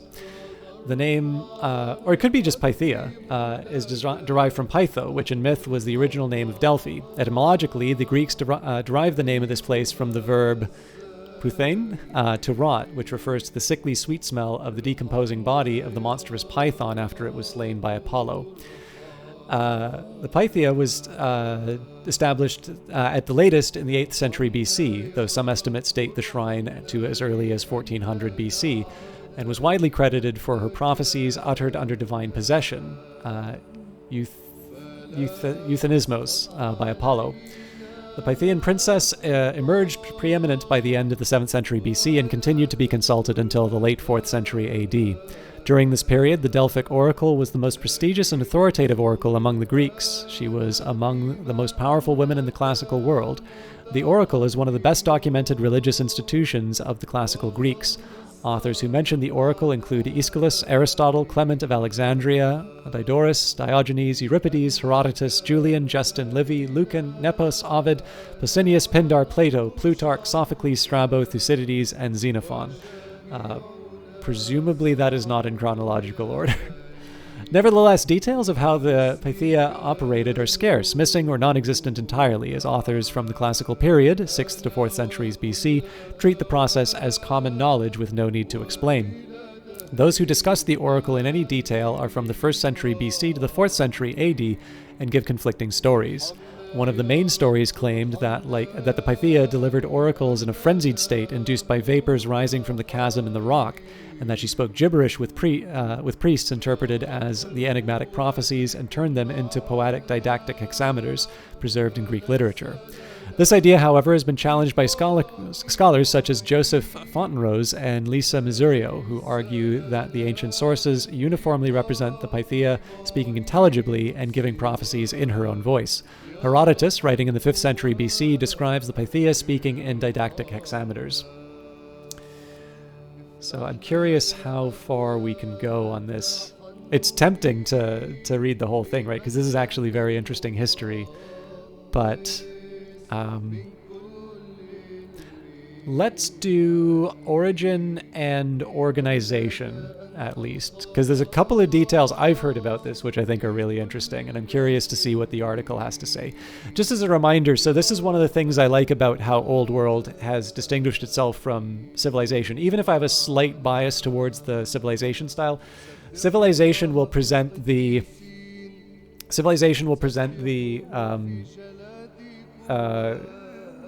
history alongside the rules in the Civilopedia, whereas what Old World has done is it said, hey, are you interested in this thing that we just showed you? Here's a link to the internet. And it's not always Wikipedia. It will actually sometimes take other websites as a reference. And essentially, if you want to go deeper down the rabbit hole, you will actually get sort of scholarly article. Well, I suppose there's an open question as to whether or not people consider Wikipedia a scholarly article. Like, it's certainly not the sort of thing you'd maybe want to cite too much in a journal, let's say. On the other hand, I think the tendency to poo-poo the fact that anyone can contribute to Wikipedia, I think that's used to overstate the problems with it. I think I can't remember if it was Science or Nature, but I do know there was an investigation done, and I think they took Encyclopedia Britannica, World Book, Wikipedia, and I think there might have been a fourth source. And essentially, they didn't find evidence that Wikipedia was any less I don't think any less informed, or maybe more mistaken might be the better way of putting it, because I realize those aren't equivalent statements. But I will also say, I've also had the personal experience of having read an article on something that I'm knowledgeable about and seeing a statement that was simply not true. And I wound up putting that inside, the comments, and it was eventually kind of corrected. But so it's tricky, right? I try to defend Wikipedia where I can as a source. But I will also say that my personal experience of Wikipedia has been that if you are a specialist, you will actually find some cases where it's wrong, and the hope is that if you do find those inaccuracies, that you will correct them. Incidentally, this is a good chance for me to advertise the new article I put out, which has some fun Wikipedia history. Algren says, totally random aside, you mentioned high-tech Japan cutting itself off from the world. I didn't really mean cutting it off from the world. It was more just the fact that it didn't seem to be... It's not a country that is endowed with a lot of natural resources, and yet has been economically successful, and it has definitely been. I mean, prior to World War II, it was an empire on the world stage that considered, itself as much of a shaper of world events as anyone else.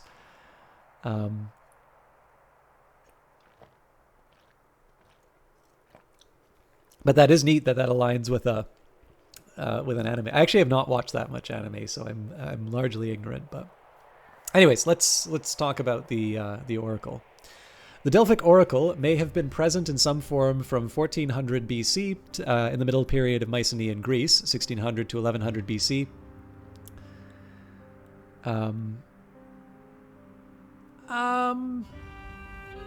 Well, okay. Here I'll give you an example. I wasn't meaning to do this, but this is another chance for me to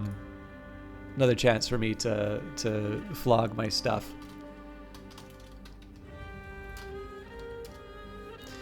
So this article is locked right now, and for those, or semi-protected, and for those of you who do not know why, you haven't been reading my blog. John Riccatello said something dumb in an interview, and it upset a lot of people. And what you'll notice is that there's absolutely no reference whatsoever to the dumb thing that he said. And that's because it's semi-protected. And if you go to talk, you can see why.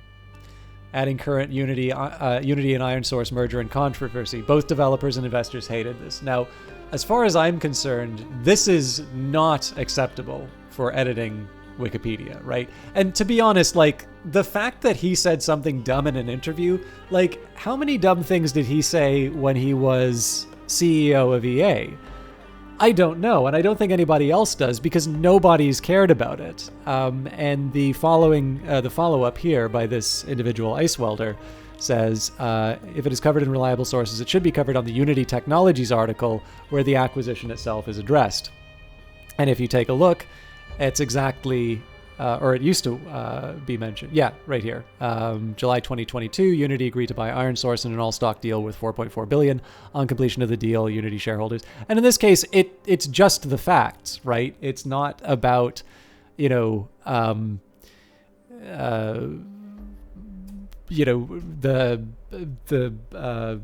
shareholders were mad. First of all, I want to know where investors hated it comes from. Because if they're just talking about the fact that the stock price went down, anybody who read my article should know the answer to that. And if you haven't read my article, it's the last time I'll flog it. But there is very little evidence for this claim. And this has absolutely no place in Wikipedia. So I would argue that it's better than I think people give it credit for. In terms of, controversial events and its ability to sort of police itself.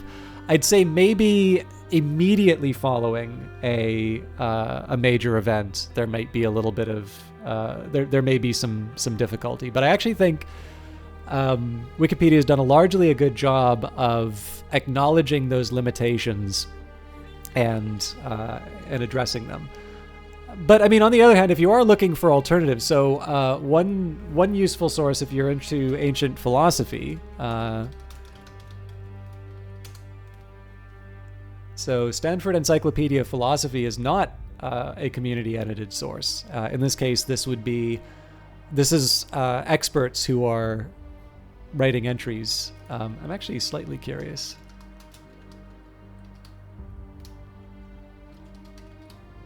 I was wondering if he'd contributed. But let's say you wanted to learn about Heraclitus. I believe he gets his own entry. So Heraclitus is a pre-Socratic philosopher, and this would be an individual writing about this individual. Well, I mean, to be fair, Jetpack, I gave one example. You may very well be able to pull out another one, but I do think by and large Wikipedia has recognized the limitations of the ideal of community editing, and so it has created a series of mechanisms for that. The other one that may interest you is I hate the fact that this automatically populated. There's the Perseus Digital Library.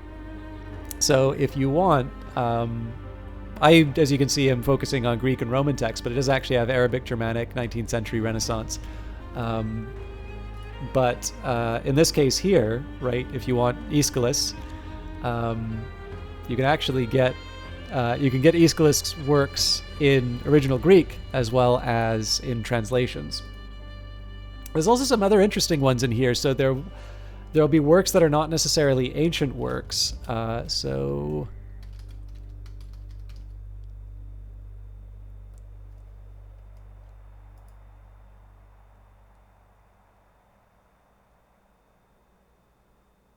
is this right?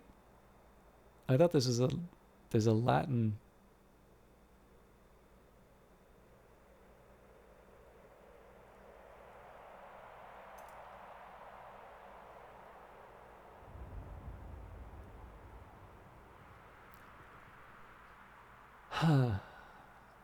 Okay, I'm looking for a different work, I think.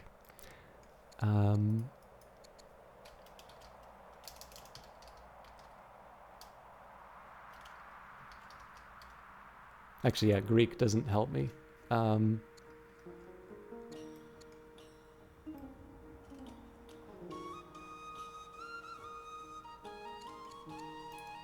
Oops.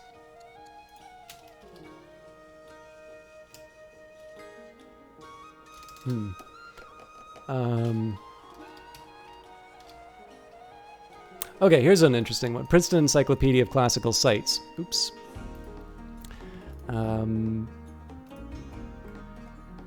So if I go to the M's,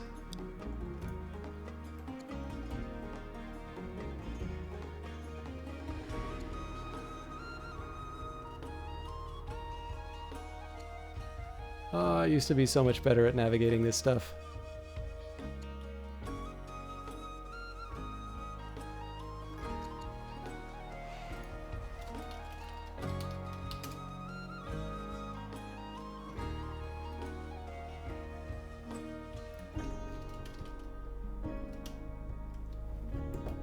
Anyways, I'll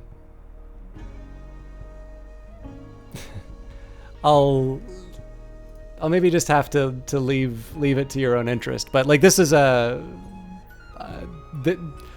if you want to know about archaeological sites, well, I mean, this Acre might be interesting. Wait. No, they want me to look elsewhere.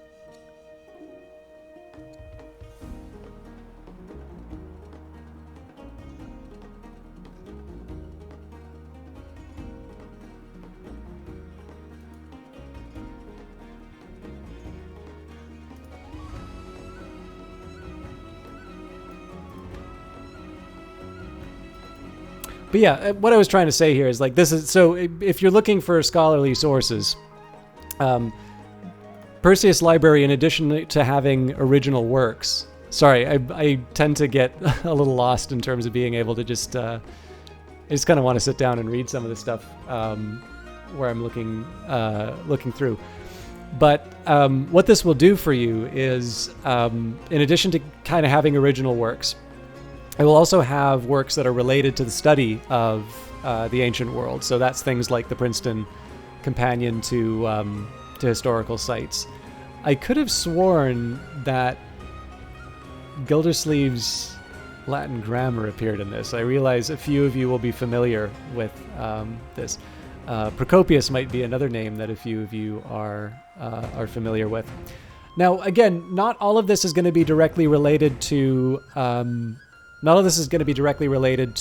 Old World, because Old World deals with a specific period of time, and also a specific group of people, and the Greeks and Romans are just one part of that. But on the other hand, right, like, if you are looking for sources online, this would be another place where, if you wanted to move past a community-edited source, and instead what you're looking for would be, some degree of authentic text, you can look at things like the Stanford Encyclopedia of Philosophy. You can take a look at the Perseus collection. There's a few other resources as well, but you have the option of moving outside. And again, one great thing to do if you've played Old World is to to go out and look at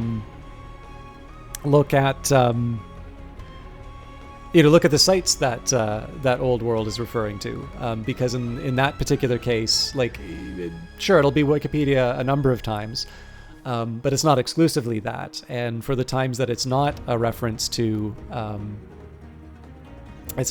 directly to Wikipedia, those are usually going to be sites where you want to check out some of the other history. Just wait for a future story where there's a shadow cabal battling for humanity's future by controlling information on Wikipedia, rapid edits, counter edits, deletions, all in the service of bending the world to their will. Well, I was reading Anathem by Neil Stevenson, and there's an idea similar to that.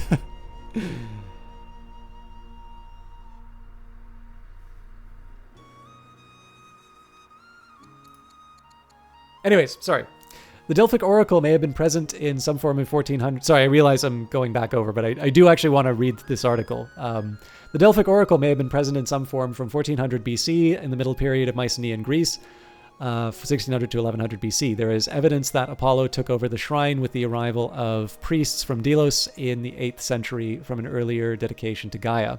The 8th century reformulation of the oracle at Delphi as a shrine to Apollo seems associated with the rise and importance of the city of Corinth and the importance of sites in the Corinthian Gulf.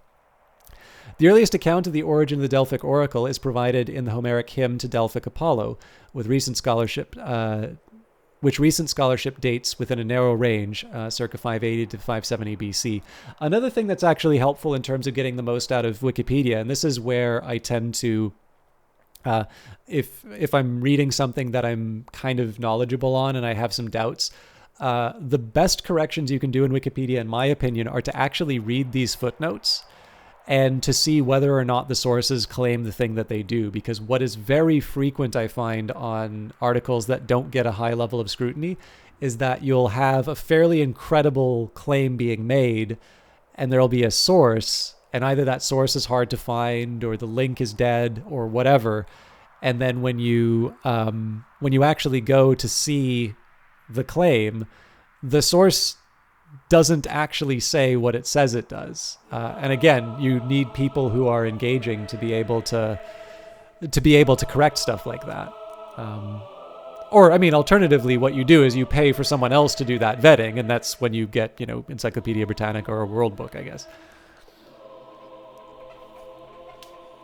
What were you reading in regards to that wiki thing? You plugged in a headset and it'll restart the stream and you got a 30-second ad. Sorry, Algrins. Are you talking about like the Stanford Encyclopedia of Philosophy and the Perseus Digital Library? So Stanford Encyclopedia of Philosophy is just a resource. It's not specifically for classical philosophy, but obviously I know a bit more about classics than I do like Wittgenstein or Hegel or something like that. That was one reference, and you could probably just search SEP in Google, but I've got up in here in the corner Stanford Encyclopedia of Philosophy, and then the other resource, which was specifically for classical sources, is the Perseus Digital Library.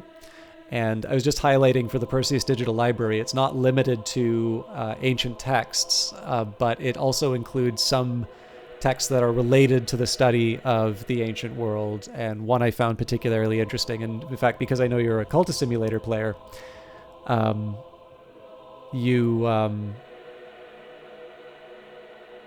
the whole Shadow Cabal thing. Right, okay, so it's not so much the Shadow Cabal, it was Neil Stephenson's Anathem. And it's just an idea in the background, but it's basically this idea that there's so much advertising and misleading information that's published that there's this class of people known as the ETA who've developed some technology to pull out something that is approximating the truth. That basically, email as we know it it exists, but it's not useful because it's just bombarded with so much crap. But because you have just this complete noise, everybody sort of knows not to just pull that at pull from that at face value, and instead you rely on our systems to be able to distinguish the real information. That is funny. It's almost advertising partially. That's why you missed the comment. Yeah, there is there is a certain amount of irony in the fact that that went over. Believe me, I would love to cancel the pre-roll ads if I could. The cost for that would be basically running ads every half an hour, and given the fact that sometimes it takes me half an hour to get through a digression, I suspect that probably breaking that flow is not the ideal. So occasionally, if I know I'm going to go on a break that lasts more than a minute or two, I'll run, I'll run ads to give people a break from the pre-roll. But I'm definitely interested in doing what I can to minimize it. Oh yeah, no, I don't take it as a complaint, but like I'm annoyed by them too. And you'll notice on the YouTube stuff, I've actually stopped the calls to action on like subscribe and stuff like that. There will probably be a cost stats wise for doing something like that. I was just reflecting on the fact that like everybody's asking you to like buy something or do something or sell stuff. And, if I can be like the one thing that isn't asking for more from you, except reading my blog, that'd be kind of nice. So I'll try that experiment for a little while. Back to the Oracle. The earliest origin of the Delphic Oracle is provided in the Homeric hymn to the Delphic Oracle, Apollo, which recent scholarship dates within a narrow range of circa 580 to 570 BC. It describes in detail how Apollo chose his first priests, whom he selected in their swift ship. They were Cretans from Minos, city of Knossos, who were voyaging to sandy Pylos. But Apollo, who had Delphinos as one of his cult epithets, leapt into the ship in the form of a dolphin, Delphis, Delphinos. Dolphin Apollo revealed himself to the terrified Cretans and bade them to follow him up to the place where you will have rich offerings. The Cretans danced in time and followed, singing Lepeon, like the paeans of Cretans in whose breasts the divine muse has placed honey-voiced singing. Paean seems to have been the name by which Apollo was known in Mycenaean times. G.L. Huxley observes, if the hymn to Delphic Apollo continues a historical message, it is above all that there were once Cretan priests at Delphi. Robert Lane Fox, who I believe was the historical advisor on the Colin Farrell Alexander movie, and I believe he is actually one of the cavalrymen in the charge against Darius. Notes that the Cretan bronzes are found at Delphi from the 8th century onwards, and Cretan sculptures are dedicated as late as circa 620 to 600 BC. Dedications at the site cannot establish the identity of its priesthood, but once we have an explicit text to set besides the archaeological evidence. An early visitor to these dells of Parnassus at the end of the 8th century was Hesiod, who is shown the Omphalos. There are many later stories of the origins of the Delphic Oracle. One late explanation, which was first related by the 1st century BC writer Diodorus Siculus, tells of a goat herder named Corteus who noticed one day that one of his goats, who fell into a crack in the earth, was behaving strangely. On entering the chasm, he found himself filled with a divine presence and the ability to see outside the present, into the past and the future. Excited by his discovery, he shared it with nearby villagers. Many started visiting the site to experience the convulsions and inspirational trances, though some were said to disappear into the cleft due to their frenzied state. A shrine was erected at the site where people began worshipping in the late Bronze Age by 1600 BC. After the deaths of a number of men, the villagers chose a single young woman as the liaison for her divine inspirations. Eventually, she came back to speak on behalf of the gods. Nice job if you can get it, apparently. Get incredibly high and then just come back and tell people a story. According to earlier myths, the office of the oracle was initially possessed by the goddess Themis and Phoebe at the site and the site was initially sacred to Gaia. Subsequently, it was believed to be sacred to Poseidon, the god of earthquakes. During the Greek Dark Age, from the 11th to 9th century BC, a new god of prophecy, Apollo, was said to have seized the temple and expelled the twin guardian serpents of Gaia, whose bodies he wrapped around the caduceus. Later myths stated that Phoebe or Themis had given the site to Apollo, rendering its seizure by priests of the new god justified, but presumably having to retain the priestesses of the original oracle because of the long tradition. It is possible that the myths portray Poseidon as mollified by the gift of the new site in Troezen. By the way, if you want to think of material that's really good for games, I know we've had like Age of Mythology and we've had Hades and that, but it's really hard to think about some games that have dealt with the kind of mythological battles you see here. Like, obviously you've got God of War, which is probably more of an explanation in terms of why there aren't any gods anymore.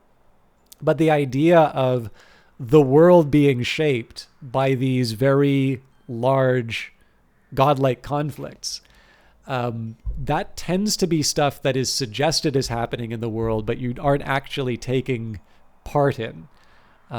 So an example would be the Elder Scrolls has a lot of legends like this.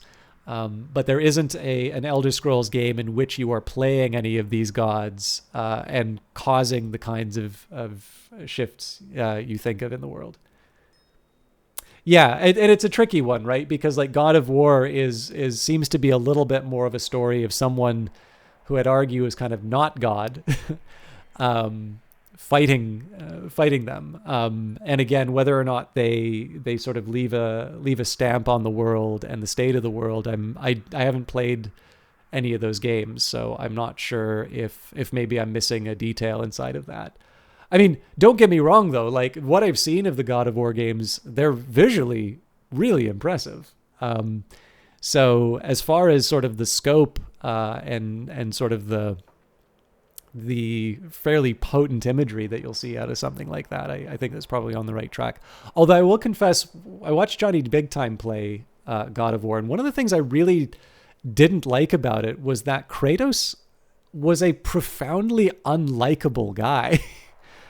So I can remember there was one sequence where I think he like grabbed one of the priestesses who's, basically kind of wearing a single ply napkin as a garment, and like he kind of uses her to like prop up a gear, and on his way out, like it's clear that the gear has crushed her and you just sort of see like some blood left over.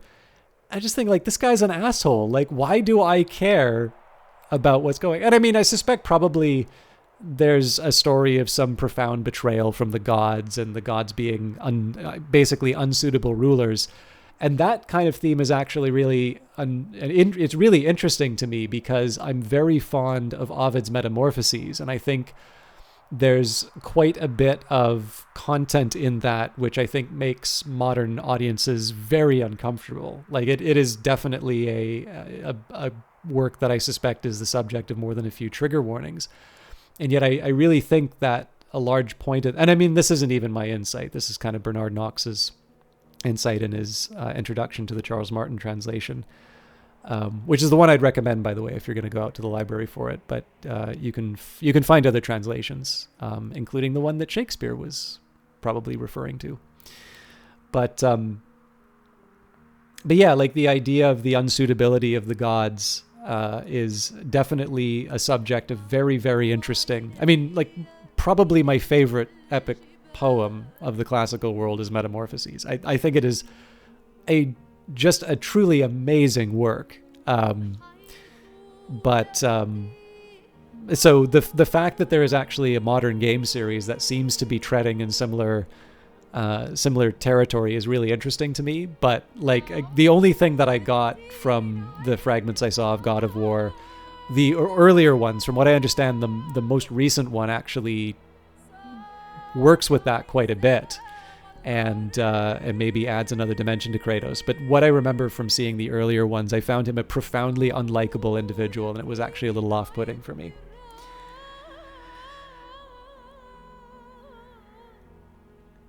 Yeah, so I guess the thing is that it's all well and good to have like anti-heroes in that, but I can think of anti-heroes that I've actually kind of wanted to see, like do well. So like, I have a lot of opinions about Breaking Bad, and I have there's a lot that I admire a lot about the character of Walter White. And I'm going to leave it aside because I've been really struggling to get through this Oracle wiki entry. But the thing is that Walter White very clearly crosses points that I think any reasonable viewer will consider. I am no longer like, I no longer think he's justified in his actions. And again, we talked about this earlier, and how the serial format is really something that allows that team to to pull that off. And yet, after Walters crossed those lines, I don't have the same kind of reaction to him that I do Kratos. Like, to a certain extent, I almost feel like I'm somehow supposed to relate to Kratos because he's the character I play in the game. And it may be that because I was not actually playing him, or maybe I was losing certain context, having just watched it, partway through on somebody's stream.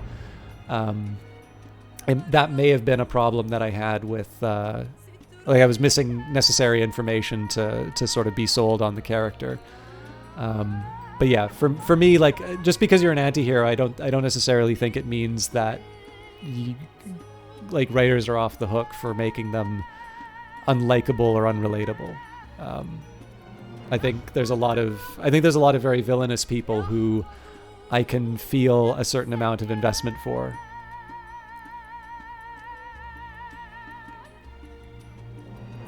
According to earlier myths, the office of the Oracle was initially possessed by the goddess Themis and Phoebe. Sorry, I think I just read this again.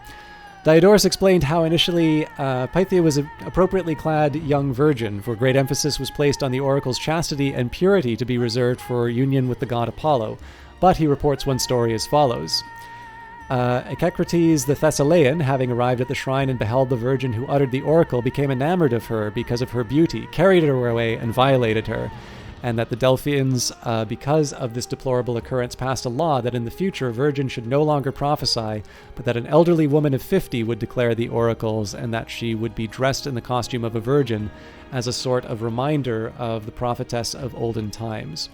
The scholar Martin Litchfield West writes that the Pythia shows many traits of shamanistic practices, likely inherited or influenced from Central Asian practices, although there is no evidence of any such association at this time. He cites that the Pythia sitting in a cauldron on a tripod while making her prophecies in an ecstatic trance state like shamans, and utterings unintelligible. The tripod was perforated with holes as she inhaled the vapors. Her figure would seem to enlarge, her hair stood on end, her complexion changed, and her heart panted, her bosom swelled, and her voice became seemingly more than human. Organization of the Oracle. Priestesses. Since the first... This is the part I wanted to get to. I'm sorry for the origins, because that was a tricky part to get through. Not least of all because of my digressions. Priestesses. See also Hirai. Since the first operation of the oracle in the Temple of Delphi, it was believed that the god lived within a laurel, his holy plant, and gave oracles for the future with the rustling of the leaves. It is also said that the art of divination had been taught to the god by the three-winged sister of Parnassus, the Therae, at the time when Apollo was grazing his cattle there. The Therae used to have a... Man, this is really, really my day for pronunciation. Kleromenteon, oracle by lot, in that area in the past, and it is possible that such was the first oracle of Delphi, i.e. using the lot, throwing lots in a container and pulling a lot, the color and shape of which were of particular importance. The oracles had successfully operated in Delphi, the Chthonian using egkomizi, a procedure that involves sleeping in the holy place so as to see a revealing dream, the Kleromenteon, and finally the Apollonian with the laurel. But ever since the introduction of the cult of Dionysus at Delphi, the god brought his followers into ecstasy and madness. The Delphic god gave oracles through Pythia, who also fell into a trance under the influence of vapors and fumes coming from the opening, the inner sanctum of the oracle. Hello, Purple's art. Pythia sat on top of a tall gilded tripod that stood above the opening. In the old days, Pythia was a virgin, young girl, but after Echecrates of Thessaly kidnapped and violated a young and beautiful Pythia in the late 3rd century, a woman older than 50 years old was chosen, who dressed and wore jewelry to resemble a young maiden girl. According to tradition, Femone was the first Pythia. Though little is known of how the priestess was chosen, the Pythia was probably selected at the death of her predecessor from among a guild of priestesses of the temple. These women were all natives of Delphi and were required to have had a sober life and be of good character. Although some were married, upon assuming their role as the Pythia, the princesses ceased all family responsibilities, marital relations, and individual identity. In the heyday of the oracle, the Pythia may have been a woman chosen from an influential family, well educated in geography, politics, history, philosophy, and the arts. During later periods, however, uneducated peasant women were chosen for the role, which may explain why the poetic pentameter or hexameter prophecies of the early period were later only made in prose. Often the priestess's answers to questions would be put into a hexameter by a priest. The archaeologist John Hale reports that the Pythia was, on occasion, a noble of aristocratic family, sometimes a peasant, sometimes rich, sometimes poor, sometimes old, sometimes young, sometimes very lettered and educated woman to whom somebody like the high priest and the philosopher Plutarch would dedicate essays, other times who could not write her own name. It seems to have been an aptitude rather than any ascribed status that made these women eligible to be Pythias and speak for the god. The job of a priestess, especially the Pythia, was a respectable career for a Greek woman. Priestesses enjoyed many liberties and rewards for their social positions, such as freedom from taxation, the right to own property and attend public events, a salary and housing provided by the state, and a wide range of duties depending on their affiliation and often gold crowns. During the main period of the oracle's popularity, as many as 3 women served as Pythia, another vestige of the triad, who taking turns in giving prophecy, and another kept in reserve. Only one day of the month could the priestesses be consulted. Plutarch said that the Pythia's life was shortened through the service of Apollo. The sessions were said to be exhausting. At the end of each period, the Pythia would be like a runner after a race or a dancer after an ecstatic dance, which may have had a physical effect on the health of the Pythia. Other officiants. Several other officiants served the oracle in addition to the Pythia. After 200 BC, at any given time, there were 2 priests of Apollo who were in charge of the entire sanctuary. Plutarch, who served as a priest during the late 1st century and early 2nd century CE, gives us the most information about the organization of the oracle at that time. Before 200 BC, while the temple was dedicated to Apollo, there was probably only 1 priest of Apollo. Priests were chosen from among the main citizens of Delphi and were appointed for life. In addition to overseeing the oracle, the priests could also conduct sacrifices at other festivals of Apollo and had charge of the Pythian games. Earlier arrangements before the temple became dedicated to Apollo are not documented. The other officiants associated with the oracle are less well known. These are the hoisoi, holy ones, and the prophetai, singular prophetess. Prophetess is the origin of the English word prophet, the meaning one who forespeaks, one who foretells. The prophetai are referred to in literary sources, but their function is unclear. It has been suggested that they interpreted the Pythia's prophecies or even reformatted her utterances into verse, but it has also been argued that the term prophetes is a generic reference to any cult officials of the sanctuary, including the Pythia. There were 5 hoisoi whose responsibilities are unknown, but may have involved some manner with the operation of the oracle. Oracular procedure. In the traditions associated with Apollo, the oracle only gave prophecies during the 9 warmest months of each year. During winter months, Apollo was said to have deserted his temple, his place being taken by his divine half-brother Dionysus, whose tomb was also within the temple. It is not known whether the oracle participated with the Dionysian rites of the Maenads, or the Thydes, or the Korikaion cave on Mount Parnassus, although Plutarch informs us that his friend Cleia was both a priestess to Apollo and to the secret rites of Dionysus. Male priests seem to have had their own ceremonies to the dying and resurrecting god. Apollo was said to return at the beginning of spring on the 7th day of the month of Basios, his birthday. This would reiterate absences of the great goddess Demeter in the winter, which would also have been part of the earliest traditions. Once a month thereafter, the oracle would undergo purification rites, including fasting, to ceremonially prepare the Pythia for communications with the divine.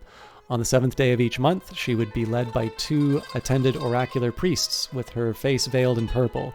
A priest would then declaim, "Servant of the Delphian Apollo, go to the Castilian spring, wash in its silvery eddies, and return cleansed to the temple. Guard your lips from offense to those who ask for oracles. Let the god's answer come pure from all private fault." Pythia would then bathe naked in the Castilian spring, then drink the holier waters of the Casoitus, which flowed closer to the temple, where a naiad possessing magical powers was said to live. Euripides describes this ritual purification ceremony, starting with the first priest Ion dancing at the highest point of Mount Parnassus, going about his duties within the temple and sprinkling the temple floor with holy water. The purification ceremonies were performed on the 7th day of the month, which was sacred and to and associated with the god Apollo. Then, escorted by the Hosoi, an aristocratic council of 5, with a crowd of oracular servants, they would arrive at the temple. Consultants, carrying laurel branches sacred to Apollo, approached the temple along with the winding upward course of the sacred way, bringing a young goat kid for sacrifice in the forecourt of the temple and a monetary fee. Inscribed on a column in the Pronaos forecourt of the temple were an enigmatic E and 3 maxims. Know thyself, nothing to excess, surety brings ruin, or make a pledge and mischief is nigh. These seem to have played an important part in the temple ritual. According to Plutarch's essay on the meaning of the E at Delphi, the only literary source for the E inscription, there have been various interpretations of this letter. In ancient times, the origin of these phrases was attributed to one or more of the 7 sages of Greece. I could not name all 7, but I think I might be able to do 1 or 2. Pythia would then remove her purple veil. She would wear a short plain white dress. At the temple fire to Hestia, a live goat kid would be set in front of the altar and sprinkled with water. If the kid trembled from the hooves upward, it was considered a good omen for the oracle, but if it did not, the inquirer was considered to have been rejected by the god and the consultation was terminated. The goat was then slaughtered, and upon sacrifice, the animal's organs, particularly the liver, were examined to ensure the signs were favorable, and then burned outside the altar of Chios. The rising smoke was a signal that the oracle was open. The oracle then descended into the Aditon, Greek for inaccessible, and mounted her tripod seat, holding laurel leaves and a dish of Cassotis spring water into which she gazed. Nearby, the omphalos, Greek for navel, which was flanked by 2 solid gold eagles representing the authority of Zeus, and the cleft from which emerged the sacred pneuma. Petitioners drew lots to determine the order of admission, but representatives of a city-state, or those who brought larger donations to Apollo, were secured a higher place in line. Sorry, I just like that. I like that detail a lot.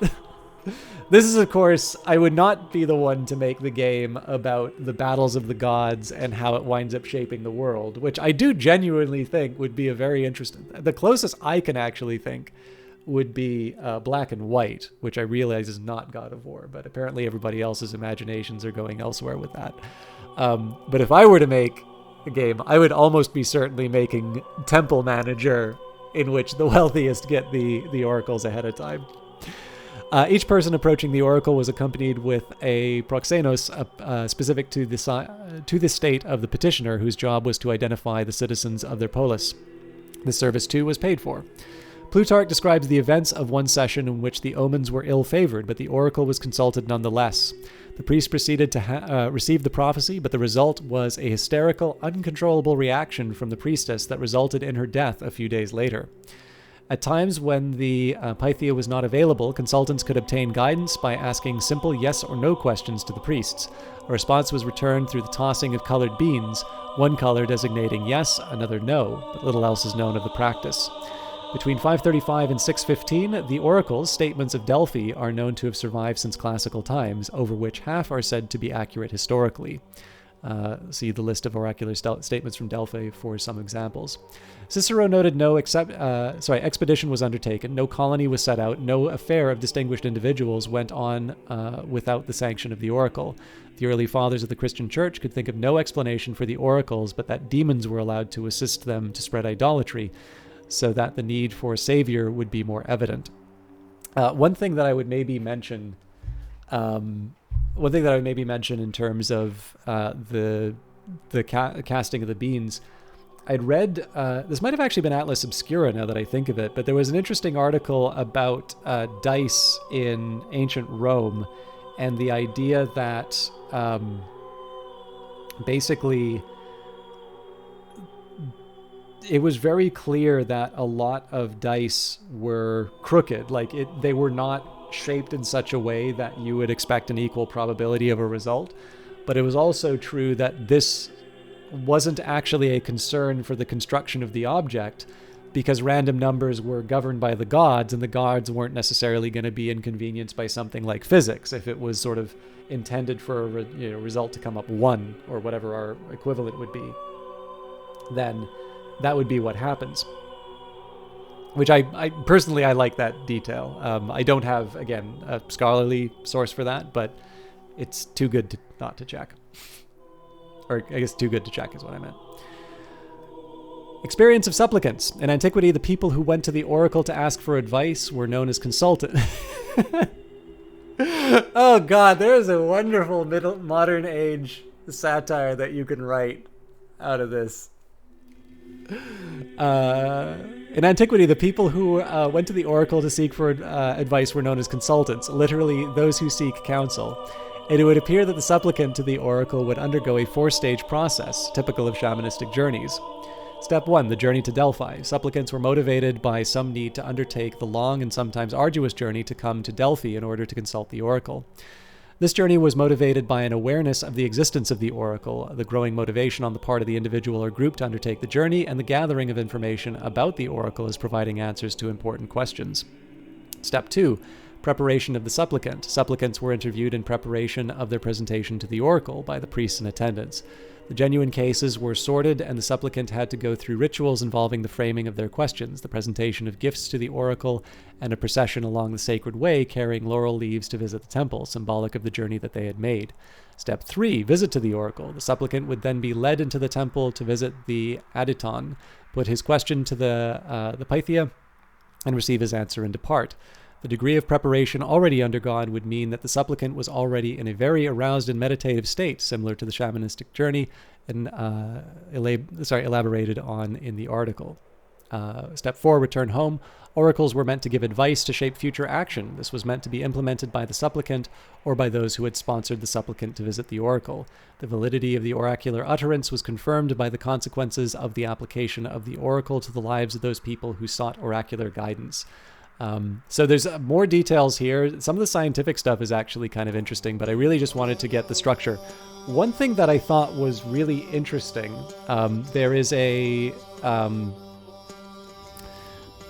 a video series by Yale University. Donald Kagan, I believe, has died since, but he gave a series of lectures on the ancient Greek world. And his explanation for the accuracy of the oracle, or the seeming accuracy of the oracle, is that the oracle is one of the best possible information networks available at the time. That essentially you have this concentration of people who are undertaking, large enterprises, and they are all going to this source with a reputation for knowledge. It's the place you go before you take it. Essentially what you do, you have all of these people from around the world coming in and asking these questions. And of course, as part of the experience, you're managing everyone, and you take them aside, and it's like, hey, let's get a drink. Let's talk about what are you going to be asking the oracle? And so as a consequence, you've got this concentration of some of the best informed people about sort of the state of the world. And this can, of course, be used in terms of the oracle. Now, again, I don't have a framework to be able to evaluate his particular claim. It seems like one that, to me, is credible. I actually would struggle to sort of think of a similar location that would be as well informed. But that wasn't obviously in the at least that wasn't in the part of the article that we'd read, but that was one that I wanted to add to that. I'm sorry that took so long, but I do like being able to read some of the details.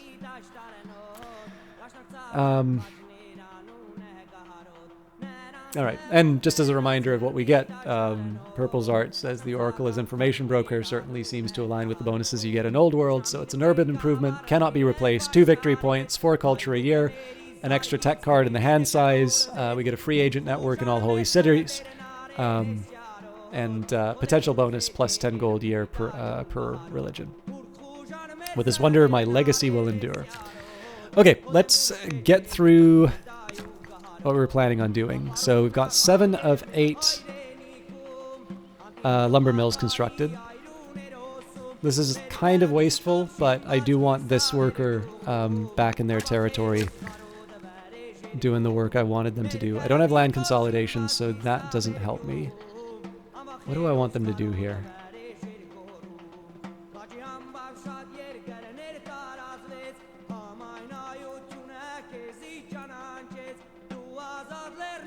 I mean, I don't think a barracks here would hurt. They want me to build a stronghold. I can see that, actually. Alright. I think these are all quarries, huh? I was thinking I might build a mine.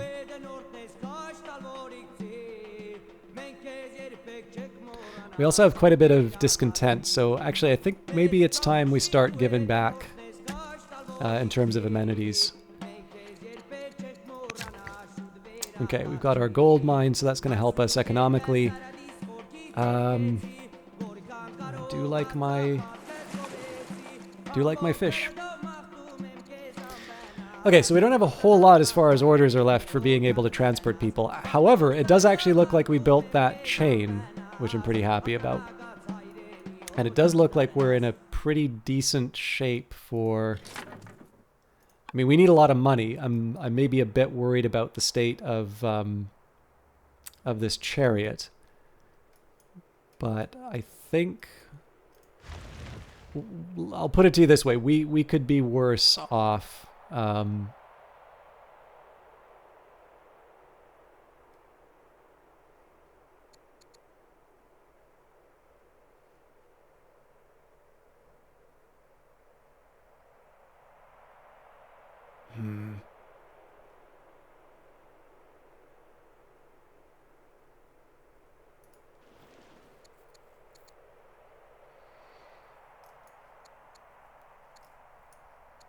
That just gets me the bridge that I need.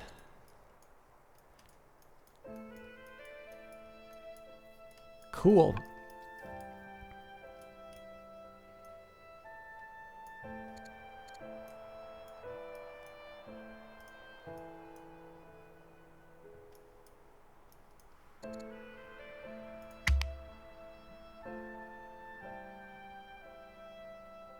Now, of course, I still need my settlers, but Prince Hasdrubal has converted to Carthaginian paganism. Hannibal the herbalist has converted to Carthaginian paganism.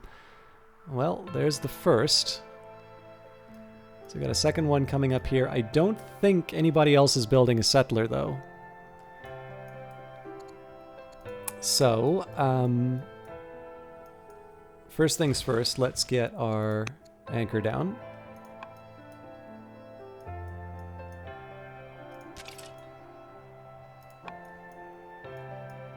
Yeah, so if I want to start moving units, I can pretty much start that right away.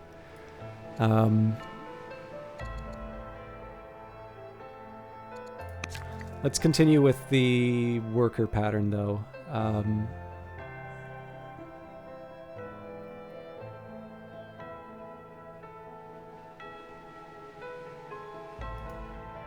So this is recommending a quarry. I'm going to build the mine. It's a shame because the mountain is actually really good for this. I'm going to start with a mine, though. Okay. So I need one turn for this to get activated. And the plan is that these units are going to stay in place to... build to protect in case Greece does something, although we did get that treaty. I'm actually a little curious. If I wanted, in theory, to take the archer and move it, we could almost do it, but not quite. So just, reflect on that for a minute, right? We're in Sicily, and almost in one turn, we could actually wind up in the Balearic Islands, which is pretty cool.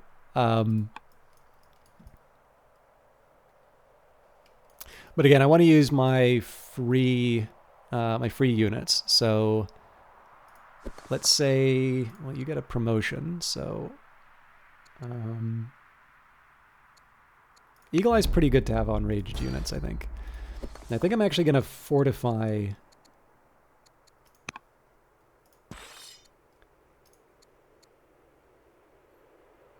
I tend to like making these guys have a high strike. So what we'll do is we'll just try and move them as close as we can to. So I'm curious if I just Okay, yeah, it says you can't do it.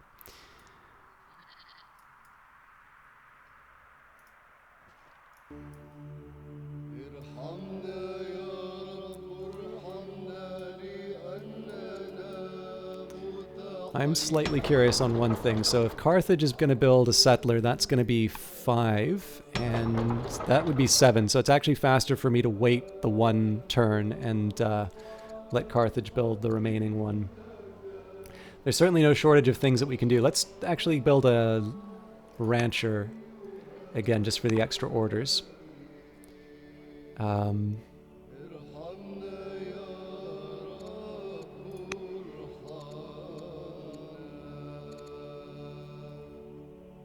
feel like maybe we should be trying to influence people inside of the court, so cautious. All right, who's the youngest?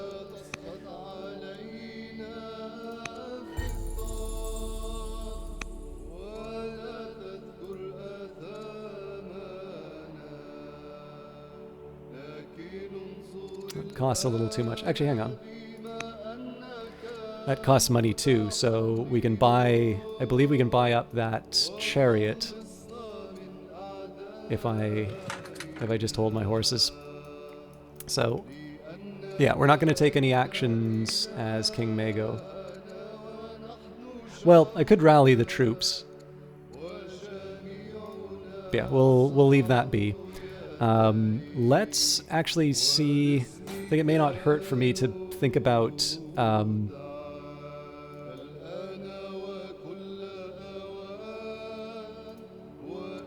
I think maybe adding some generals would be good here. Not a lot of generals.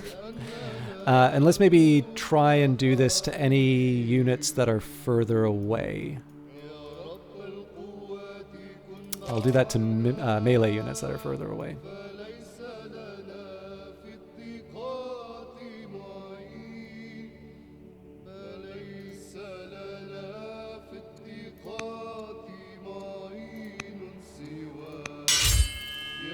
So there's an adjacency bonus if I can get another person with pointy sticks. Oh, actually it would have been, let's reverse that.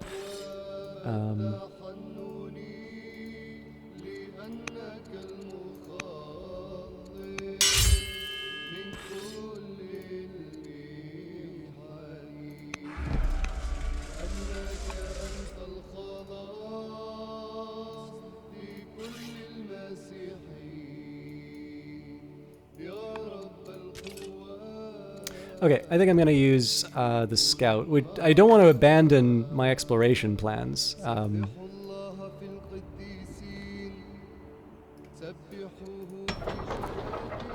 right, so I think we're already building barracks here. We have walls, so I think at this point building a homegrown slinger might be a good idea.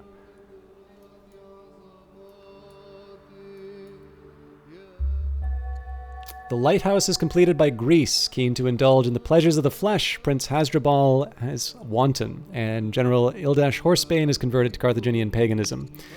Okay, so we've discovered rhetoric. Game is recommending land consolidation, and I'm slightly inclined to that towards that choice for the reason that I'll be able to upgrade the groves, and I feel like the special items sort of override the other considerations. Other candidates for me would be composite bow, because I already have some archers and it would be nice to be able to upgrade my slingers to archers. And then steel is tempting because I feel like axemen are a decent counter to what we're seeing in Greece right now. But overall, because I am hoping to sort of leverage my economic strength, I mean, we're Carthage for crying out loud, I do think the ability to gain groves is ideal. Then, of course, the fact that we can get war elephants, it's recommended. There's a few other details as well. So land consolidation it is. And let's get these settlers on the way. So, epics or exploration. The court has opened debate on the topic of cultural enrichment. And we are of two minds on the matter. We can invest in national epics, or we can rely on exploration to bring us new experiences. What shall we decree? I think we will go for epics. Stolen statue. The ancient statue we unearthed and later erected in Igilgili has been stolen. Local militias are baffled by the crime. What shall be done? Send court spies to Carthage to investigate. That's going to cost us enough that... yeah, that's a shame. That's actually going to cost us enough that we won't be able to buy up the...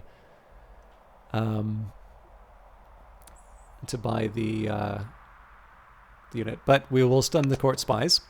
And I'm going to do something sneaky. So we want this chariot. That's going to cost us 1062. So we will sell food till we get it.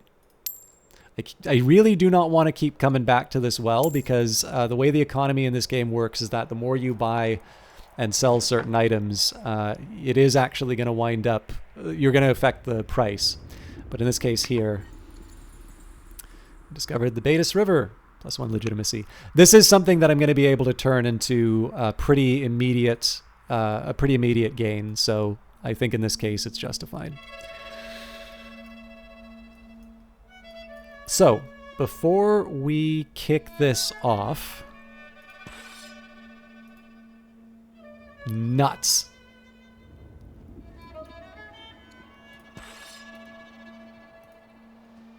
Oof.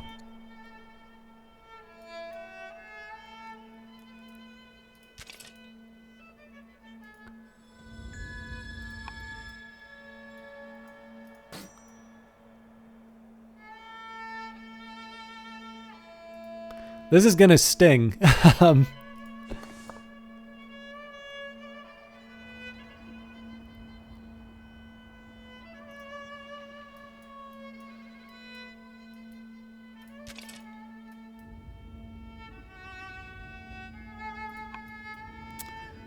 Okay, I would, in a perfect world, I would actually like a few more units to work with this.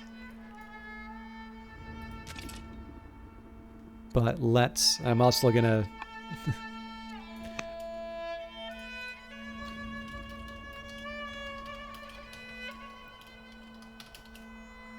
I think we can pull this off.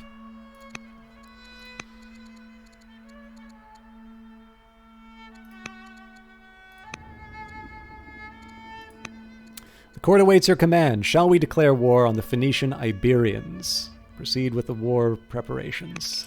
I almost said reparations. Carthage is now at war with the Phoenician Iberians. So I'll start by poking them with the sharp sticks.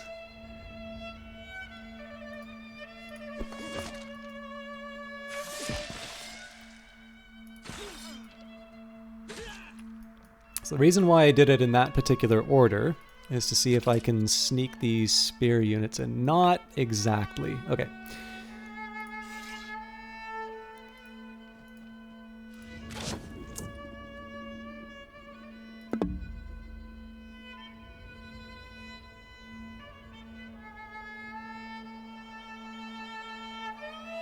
Oh, I just hired these guys. My bad. So I'm going to buy a few orders.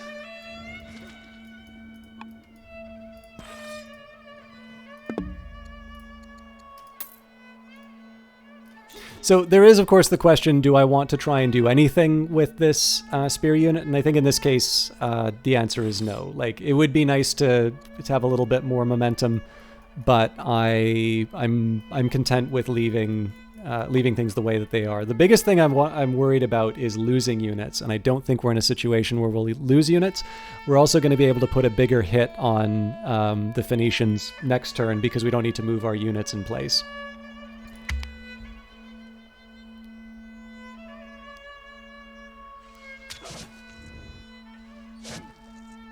So one of the reasons why I spent that order was I essentially have the majority of my units are in cover from that archer. You completed the goal, build lumber mills and chop wood. So we've already got a bronze victory, but we're going to go for something higher. And you've completed a goal, garrison barracks and walls at Panoramis on Sicily. The pyramids have been completed by Greece. Oligarch Balzabel the Younger has died. Oligarch Utpan the Commander is now head of the Didonian family. Their opinion of you has gone from pleased to friendly. Solving the need for our supplies of wood, both short term and long term, will enable us to drive to victory on every front. Okay, so let's start with our conquest. Sadly, we don't quite have what we need to finish the job. Now, I am going to put the poker in first, and that's because they're able to damage the unit behind them.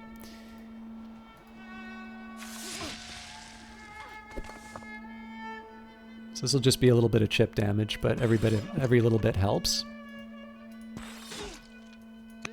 So now... Okay, not quite enough to deliver what I need, but...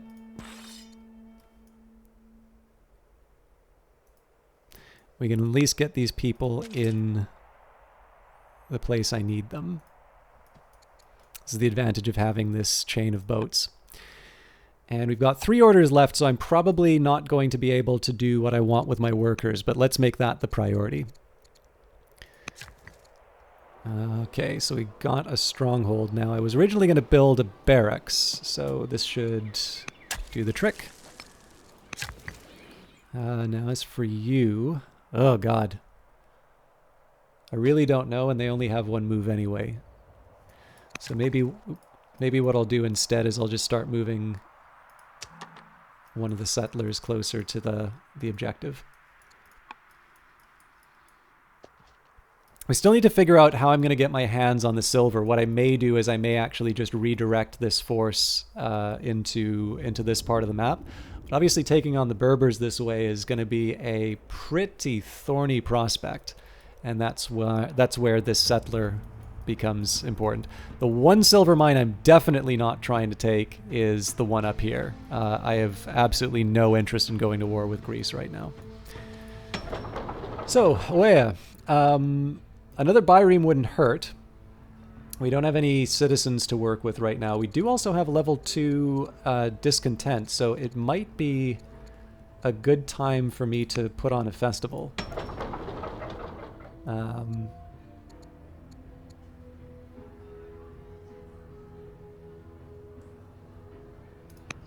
Start with a forum. I do eventually want to have things like slingers and walls and all of that.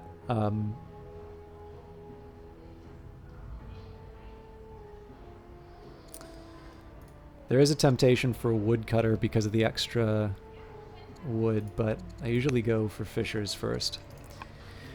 Alright, Carle is your ambassador, so we can get extra wisdom for culture in the cities, charisma for improved foreign opinion, or discipline for better religious opinion. In this case, I like the idea of slowly improving the culture of all of my cities. Again, culture is quite powerful in this game, in my opinion at least, so... Now, as far as our goals, I think we're pretty much on our way to completing the Iberia task, so I'm feeling good about that. I am slightly concerned with our ability to build the mine because we're roughly in the place where we were with conquering and settling Iberia. However, we don't have as strong of a game plan in terms of being able to accomplish the same thing when it comes to the Berbers. The Berbers are just overall stronger. Gisco of Igligli has converted to Carthaginian paganism. Time passes quickly. Duchess Zmorod is growing up fast and eager to learn. How would you like to educate them? Commerce. You and Queen Mernissa have been spending increasing amounts of time in the blood pits of Carthage, a crude arena built by the commoners of that city where anyone can pay to fight. The competition is always fierce and the battles bloody, but you and Queen Mernissa have won honor and glory. Although you are the better warrior overall, Mernissa is no slouch, and she has gotten the better of you a few times. Okay, so there is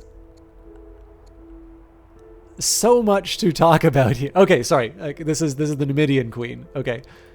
I was like, Who is this person? There's another match coming up. If you push yourself, victory is a foregone conclusion. What is your plan? Honor and glory for myself, of course. Extra orders. Let Mernissa win and bet on her for a big influx of cash. Or convince Mernissa to drink with you rather than fighting and add the winner to your court.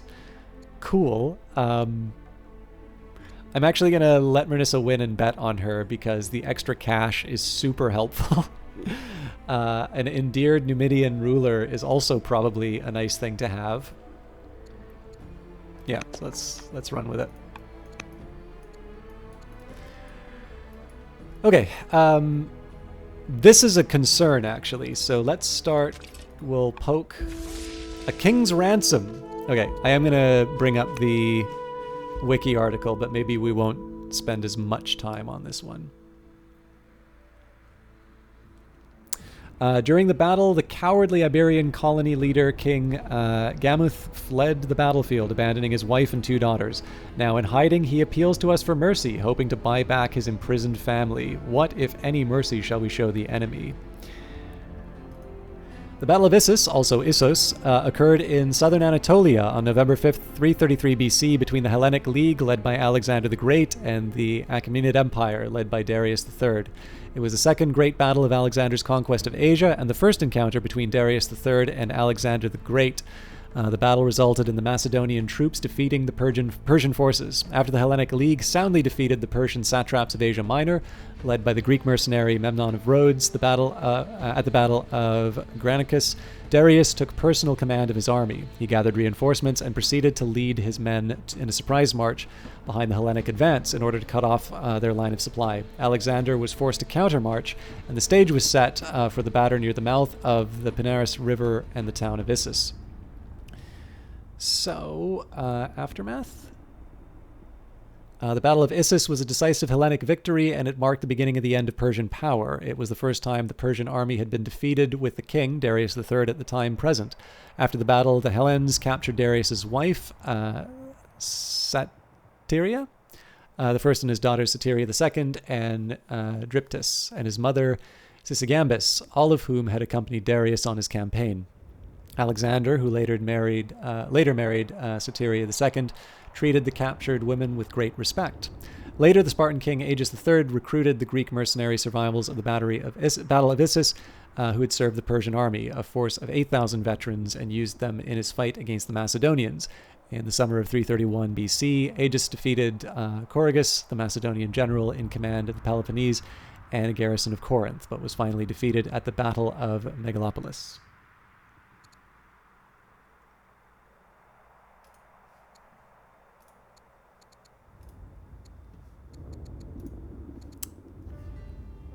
We're not in Persia, my friends, so we get to pick our own path.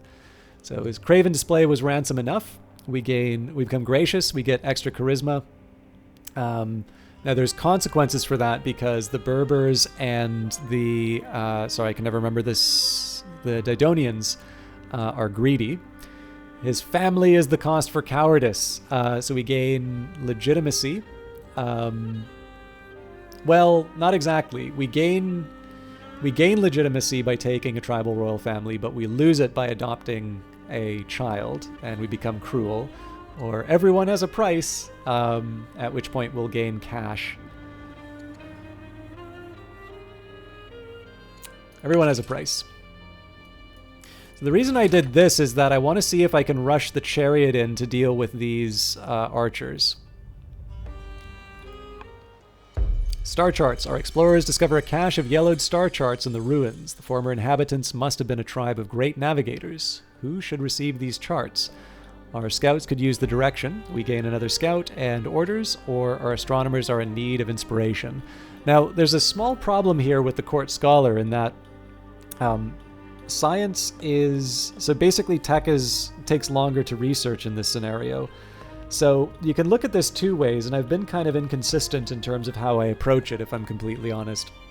There's one argument which says, you're investing in something that's hard to do, and it could either be that you're trying to overcome the disadvantage that you have, or you could say, the the scenario is kind of telling you to focus on other things, and so don't maybe avoid the science in favor of things that you can do otherwise. Now, an extra scout and the extra orders are actually something really helpful to me right now, but I think I am going to go for the court scholar. So a new court scholar, Abdosir, has joined the court. His curiosity and insight will aid Carthage in unraveling the mysteries of the world. Okay. I will pay for the force march. This is as much to distract the forces as it is to try and like actually gain an edge. Now I've got the commander in the middle here, so I want to just slightly adjust the soldiers.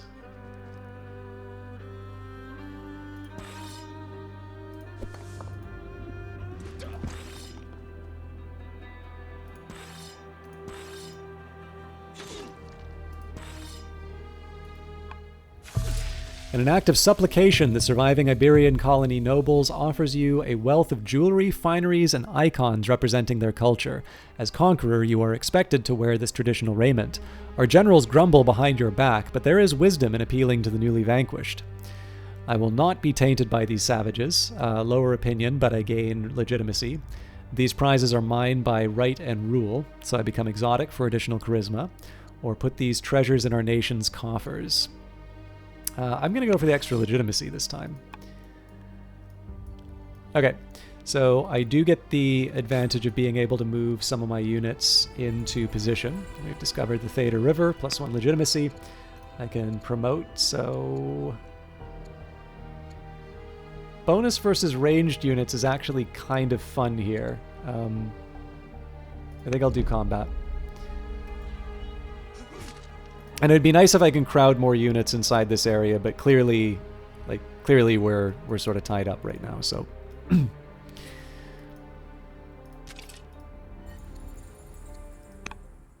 Our troops are approached by weary raiders who have been roaming the forests aimlessly. They wish to fight for a worthy cause with us. So labor is a worthy cause. Gain citizens and unhappiness in the Balearic Islands. We could use help against the Phoenician Iberians. We get a warrior at the cost of some iron, or promise them a job, then use them in the riskiest areas while your own troops stay safe. I will not become deceitful. No, I'm always happy for another warrior. Even if ultimately we're gonna... So one of the reasons why I'm exploring the edges here was there was some discussion of the possibility of an iron mine in this area, so I want to verify that if I can.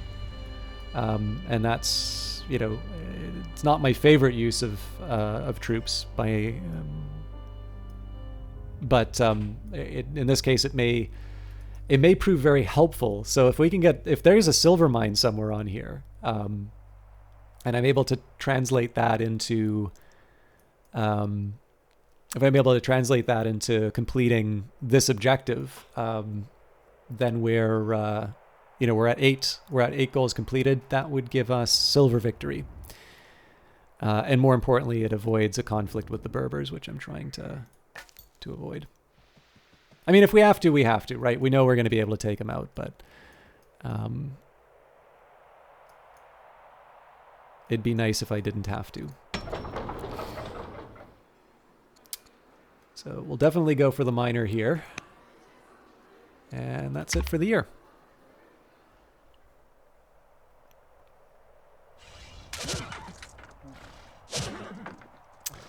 All right, pretty scary, but General Naval of Takape, or however that's pronounced, has converted to Carthaginian paganism. A letter arrives by courier from Duchess Zmorod at the Academy. Dear Mago, as part of my instruction at the Academy, my tutors have directed me to write to you. All has been going well, and I have little to complain of. I miss Mother at times, but I must carry on. Your daughter, Zmorod. Thank you. Please return to your duties, courier. All right. It has been a while. Let's get some tutoring in.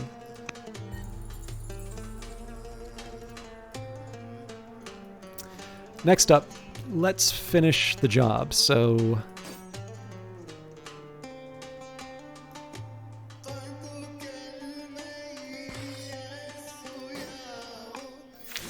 The core of the defeated Iberian colony forces is made up of escaped gladiators, highly trained slaves, and former soldiers. King Gameth is the gladiators' leader, and while vulgar, he knows power when he sees it. He bows to the throne. Let us fight for you. Very well. Your swords are ours, so we gain a warrior. You are more valuable to us as labor. So in this case, we get additional legitimacy in citizens. So this is actually not a bad one, or such leadership should not be wasted. We gain wisdom, and we get a courtier. So it'd be nice to get the warrior, but in this case, I think I'm going to go for the extra science. A new court soldier, Gameth, has joined the court. His experience in matters of war will help keep Carthage safe. Welcome, Gameth the Phoenician. Okay, so we do still need to deal with these jokers. So, I need to get the chariot out of here.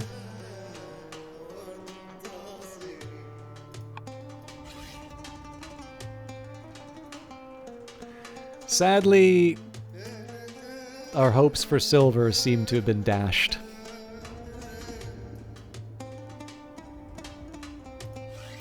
Now, that's possible. Okay, yeah, so it's going to get scary for this chariot, but it is going to make it through.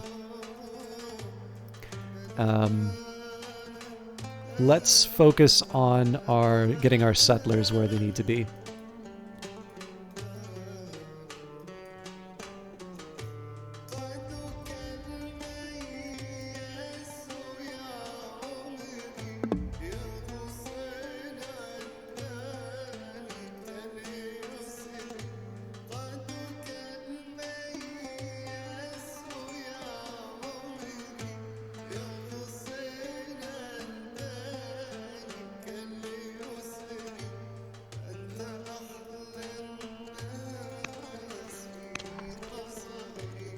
Okay, we're 2 turns away for the other settler.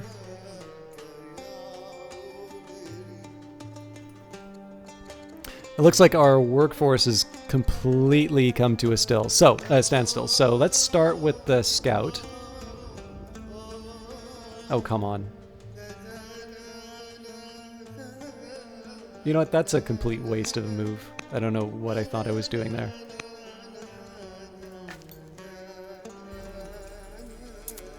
Okay.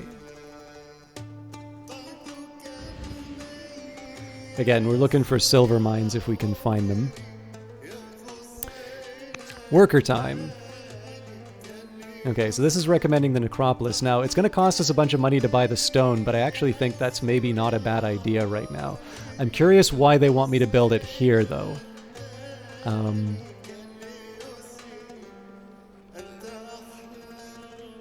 Well, I mean, one thing that's nice about it is it does apply... it does apply some bonuses to all cities. I'm going to build the necropolis here, though. Carthage has begun construction of the necropolis.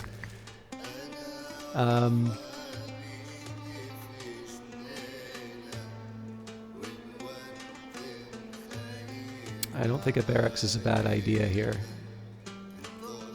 Oh god, I'm paying through the nose for stone now.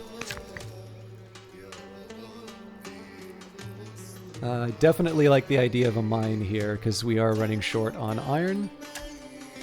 Fortunately, that also only costs wood. And given our shortage of stone, it's really hard to turn down an opportunity to grab stuff out of a mountain. Okay. So we built a stone cutter. Yeah, time has come for pearls. Hippo Regius. We finished the rancher for the... I'm actually slightly tempted to put on the festival, although the acolyte is definitely a tempting order. Let's do a festival to help with the discontent.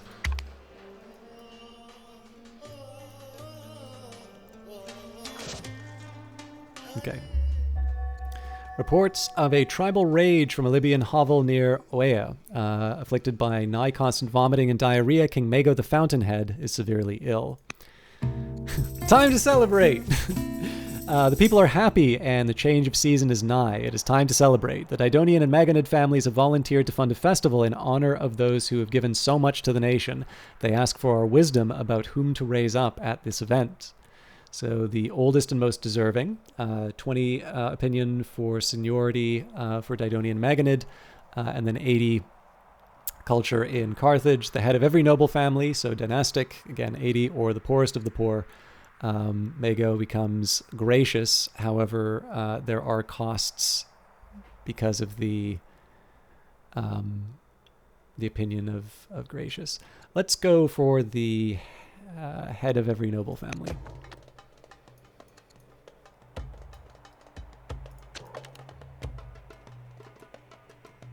Okay, that's going to cost me 3. All right. Oh, now this is a question. What do I want to build here? So they've got 3, 3, and 3. So it's an even choice. So basically, each faction's going to get 1. I feel like the artisans probably get this city site.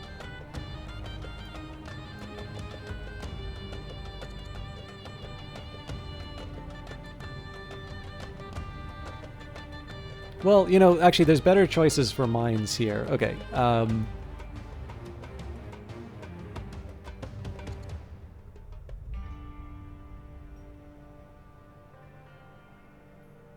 So yeah, so maybe Barkid, Magonid, and Didonian.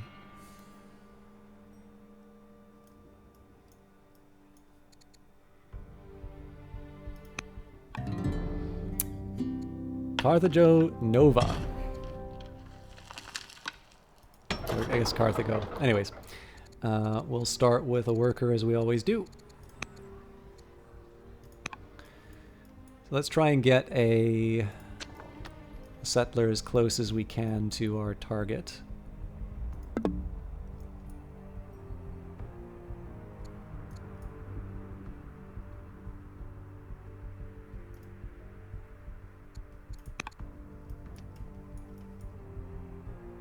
I'm curious if I'm able to get them a little closer.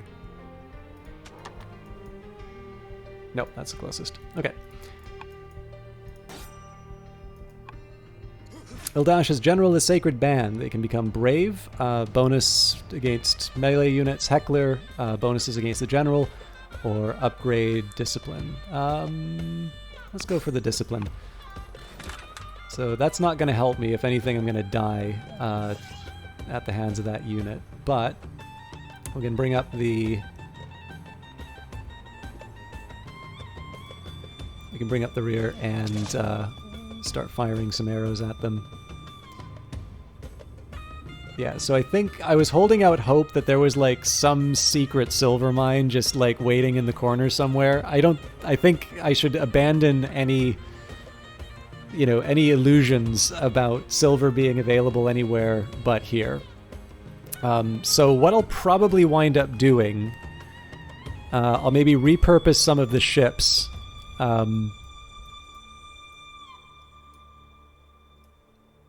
So I could see myself, you know, some expedition to take out these barbarians, sure. But repurpose the ships so we kind of come in from the north on the Berbers. These are a lot of sites that we're going to need to take. But we should probably make a beeline for sort of this section so that we can sort of pour all the settlers and such in. When do we invade Greece to take over Titan? I am doing everything I can not to fight with Greece right now. They are very strong. Okay, is there anything I can do to... I mean, I can rally troops, but is that really the most important thing I could be doing right now? Let's focus on what my workers can do.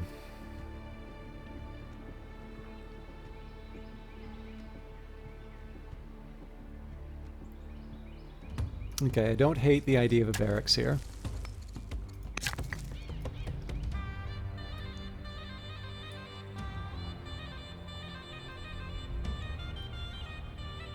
If anything's getting a garrison, surely it should be somewhere over here. I do like the idea of an Odeon, though.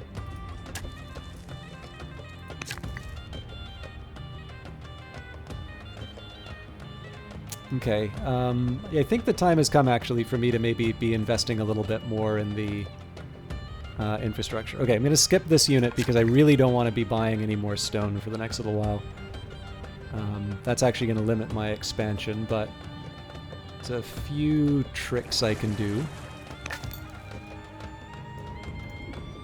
So I'm going to have to double back, but this at least gives me a bit more of an idea of what the lay of the land is.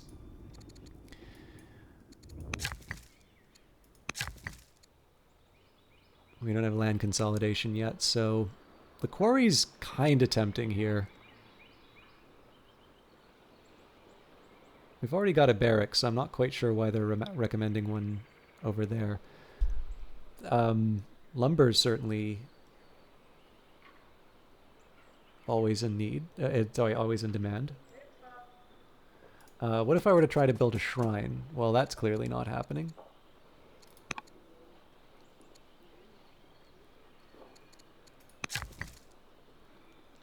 I think I'm just going to start with a lumber mill.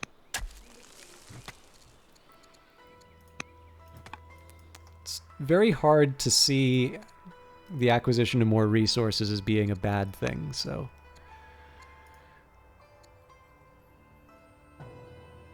Okay.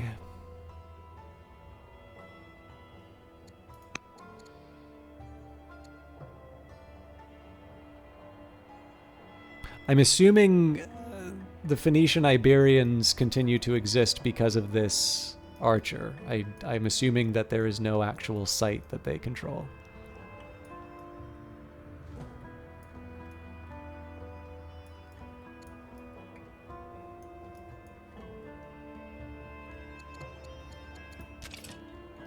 Okay, so we'll keep you in place. There's not a lot for this unit to do, but we can at least heal them, and that, I guess, covers me for the turn. I can assign an apprentice officer. Yeah, there's not a whole lot for this city to do. I don't hate the idea of having an officer, though. So, Oya. Now there's a raid coming in, and we'll have slingers, but I feel like we should probably do a little bit more. So let's train a spearman, even though it's going to take a long time. That feels kind of wasteful, but I don't think it's bad to have sort of defenders on the side of the map. Okay. So we built the forum. I could do the festival to deal with the discontent. In fact, that makes a lot of sense because we currently do not have citizens to play with.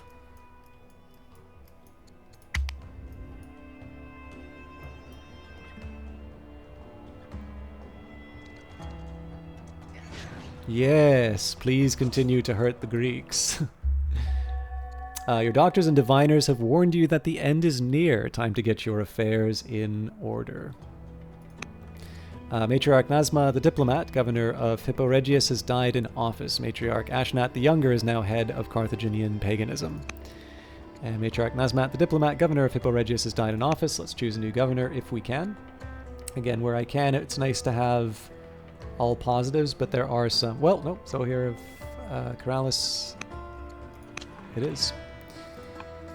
Okay, so first priority, taking out the archers.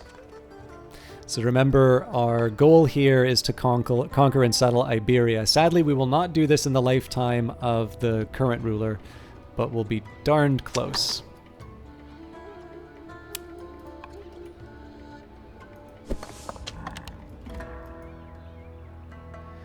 Alright, I'm a little surprised that I need to move to force march it, but I am going to do it.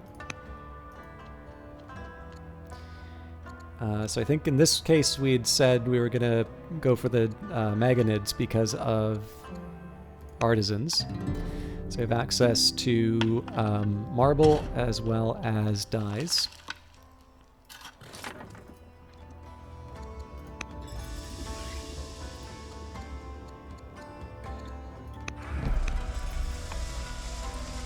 Okay, so the highest priority right now is the settler. So we need to get them...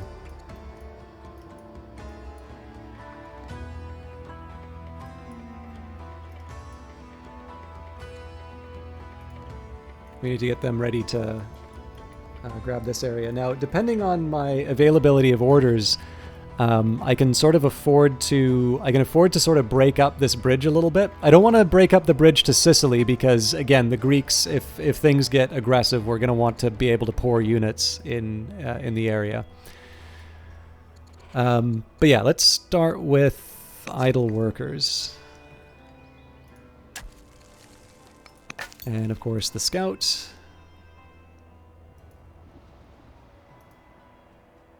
Ugly. All right. Not much else I can do with them. Carthage finished the settler, so we currently don't have citizens to work with. We could go for a master scribe, or we could start building some more infrastructure. I'm tempted for both, to be honest, but in this case, let's... Actually, you know what? I should still be cranking out settlers. Because if we want to build a silver mine, we also need to colonize an area that actually has access to them. It's also really important for me to get details like the presence of these skirmishers, because again, even though we're going to be focusing on claiming these areas, it's not like these guys are just going to sit idle, right? So I do think it's probably not a bad idea for me to sort of build the ships, focus in on this narrow area first, and move into rather than sort of rush. Although again, I'm not going to be able to put settlers on every single one of these tiles right away. That is going to take a while. So maybe a more focused approach is appropriate. But it does mean that I'm going to have to defend multiple tiles. Malacca. All right.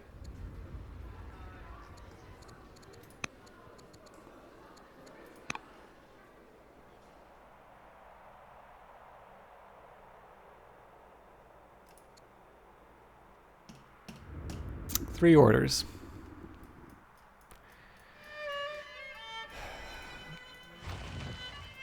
Okay, I don't think it hurts to move this ship.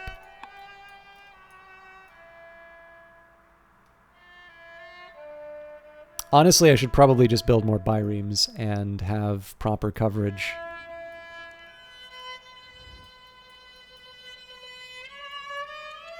Covers me for the year, though.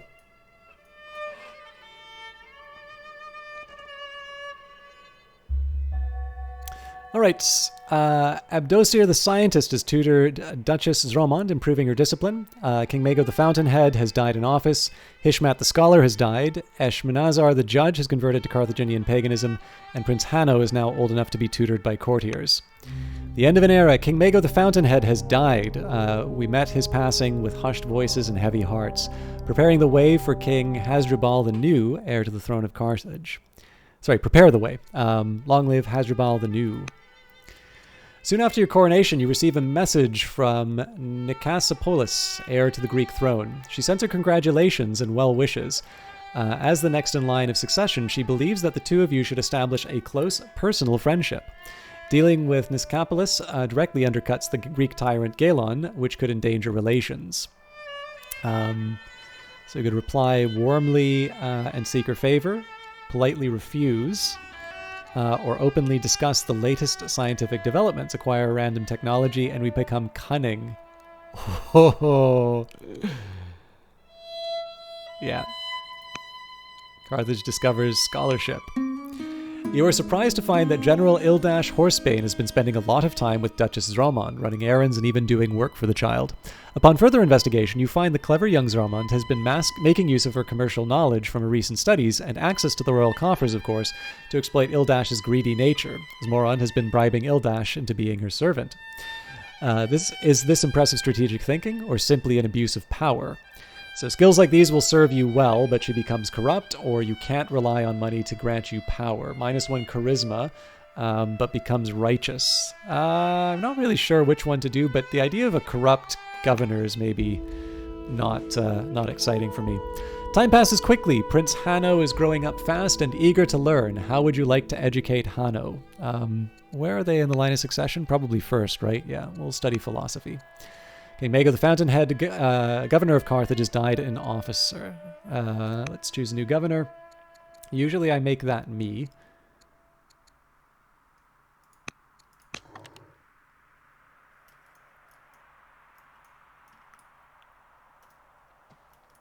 Okay, so it's still going to take us a while, but we'll make it happen.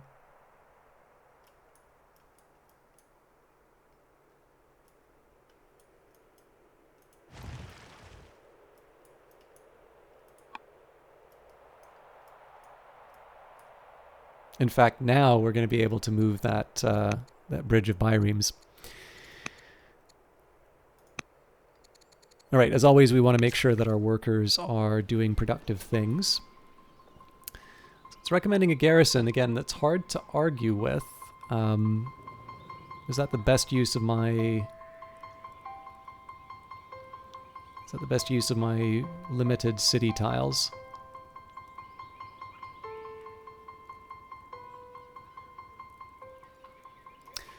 I'll start with a theater. Right, we're still trying to figure out what I want to do with this unit. I don't think lots of barracks is a bad idea for this area, but I'm going to go for lumber mill. That's kind of kicking the can down the road a bit. Okay, that's encouraging, but not a silver mine. So at this point I want an idea of exactly what the range of the Berbers are. Another thing that's kind of nice about this, right, is that I can actually buy up a bunch of Berber units. In fact, maybe I can... I'll do that as a start, because we are on quite good terms. It's clear we're going to need to fight them, but I can make life a little easier by buying up their units.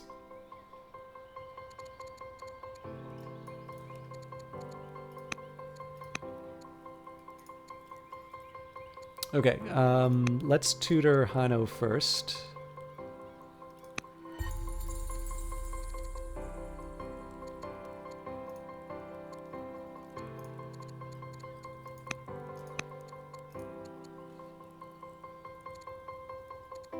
Okay, higher chance for wisdom through this. Oh, can I not?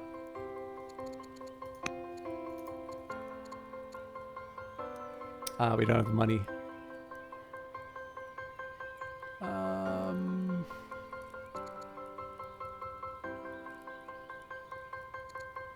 I'm not 100% sure how I feel about this, but it will help me.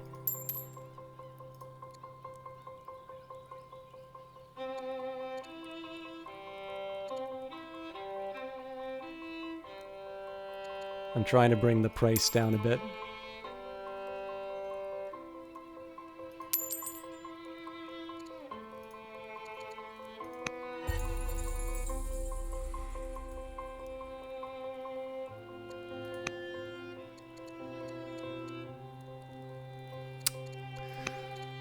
Okay. I would like to influence this character so that I can be on good relations with Carthaginian paganism. Unfortunately, I don't have the money for it.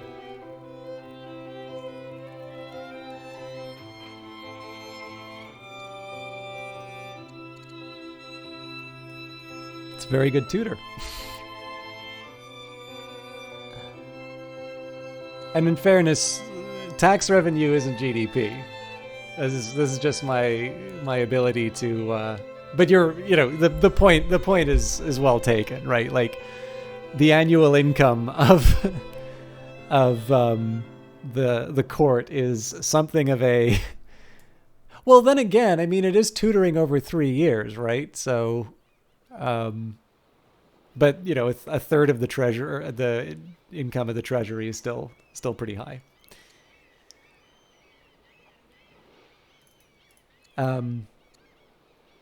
Okay, I think anything I want to do with my chancellor is going to be pretty costly, so let's focus on moving the ships to places where I want them.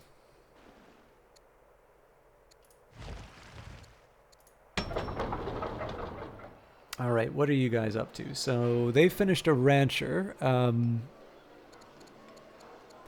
I'd love to build stuff like elephants and such. And in fact, the Barkids are just the people to make them. But I think the time has come for me to build walls here so that I can start reducing the discontent.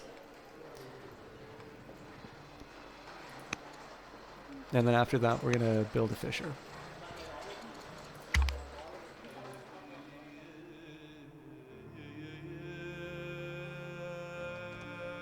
All right, we knew this was coming.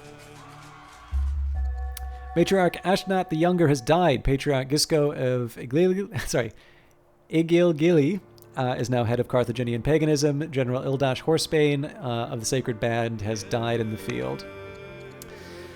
Okay, land consolidation is going to give my workers a lot of stuff to do, so it's probably not too bad that I'm going to leave that for next week.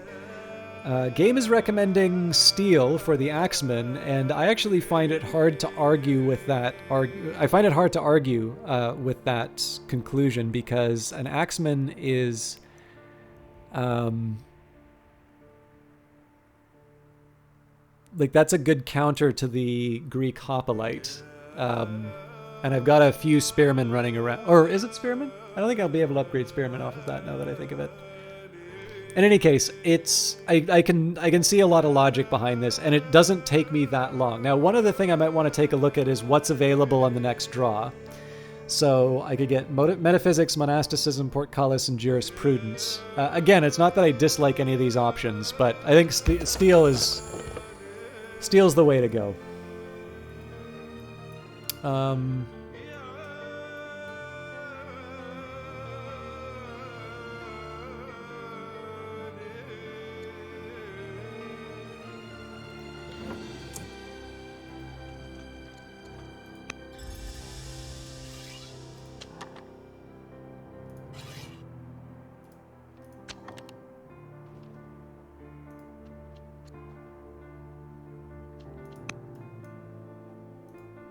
It's costly, but it worked. You've completed the goal, conquer and settle Iberia. Phoenician Iberians. Actually, I may back off on that. No, that's fine. This will work. Landmark discovered, Annis River, +1 legitimacy. Power in motion. A great debate rages through the Carthaginian court. Now that we've taken control of all the important colonies settled in the Western Mediterranean by Phoenicians from the mother city of Tyre, we are ready to turn our eyes to foreign conquest. Yet, who should be our first target? The great clans hold different views.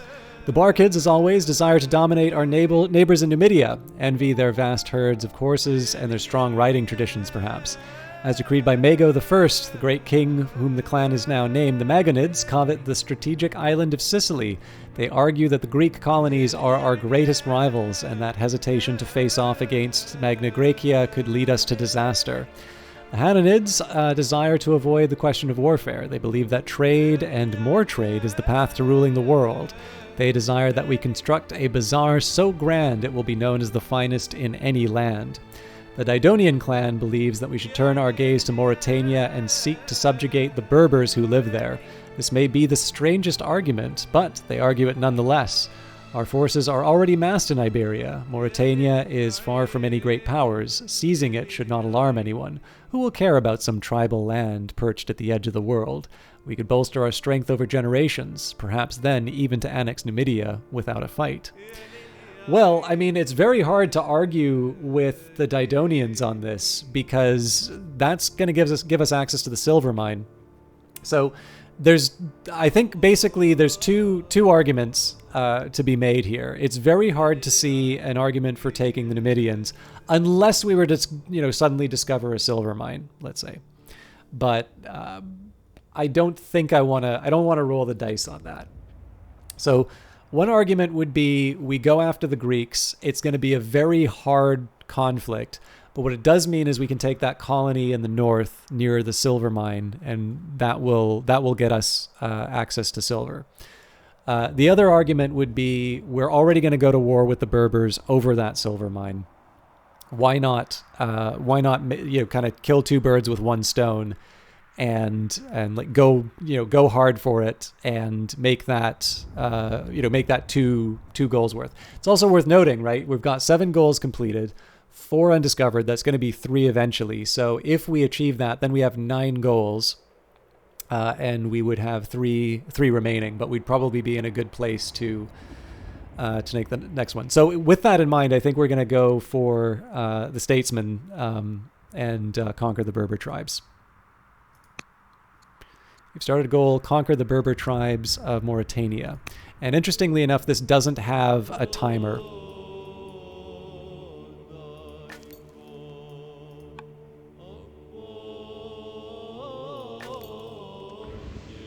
Okay, so that's Numidian territory. I don't quite want to mess with that yet. Right now, I just want an idea of what I'm up against. God, they've got a lot of troops.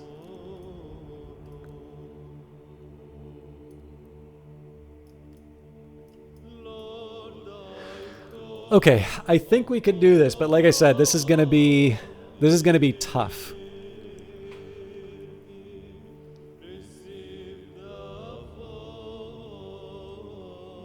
I'll probably want to get my ducks in a row as far as settlers and such are concerned.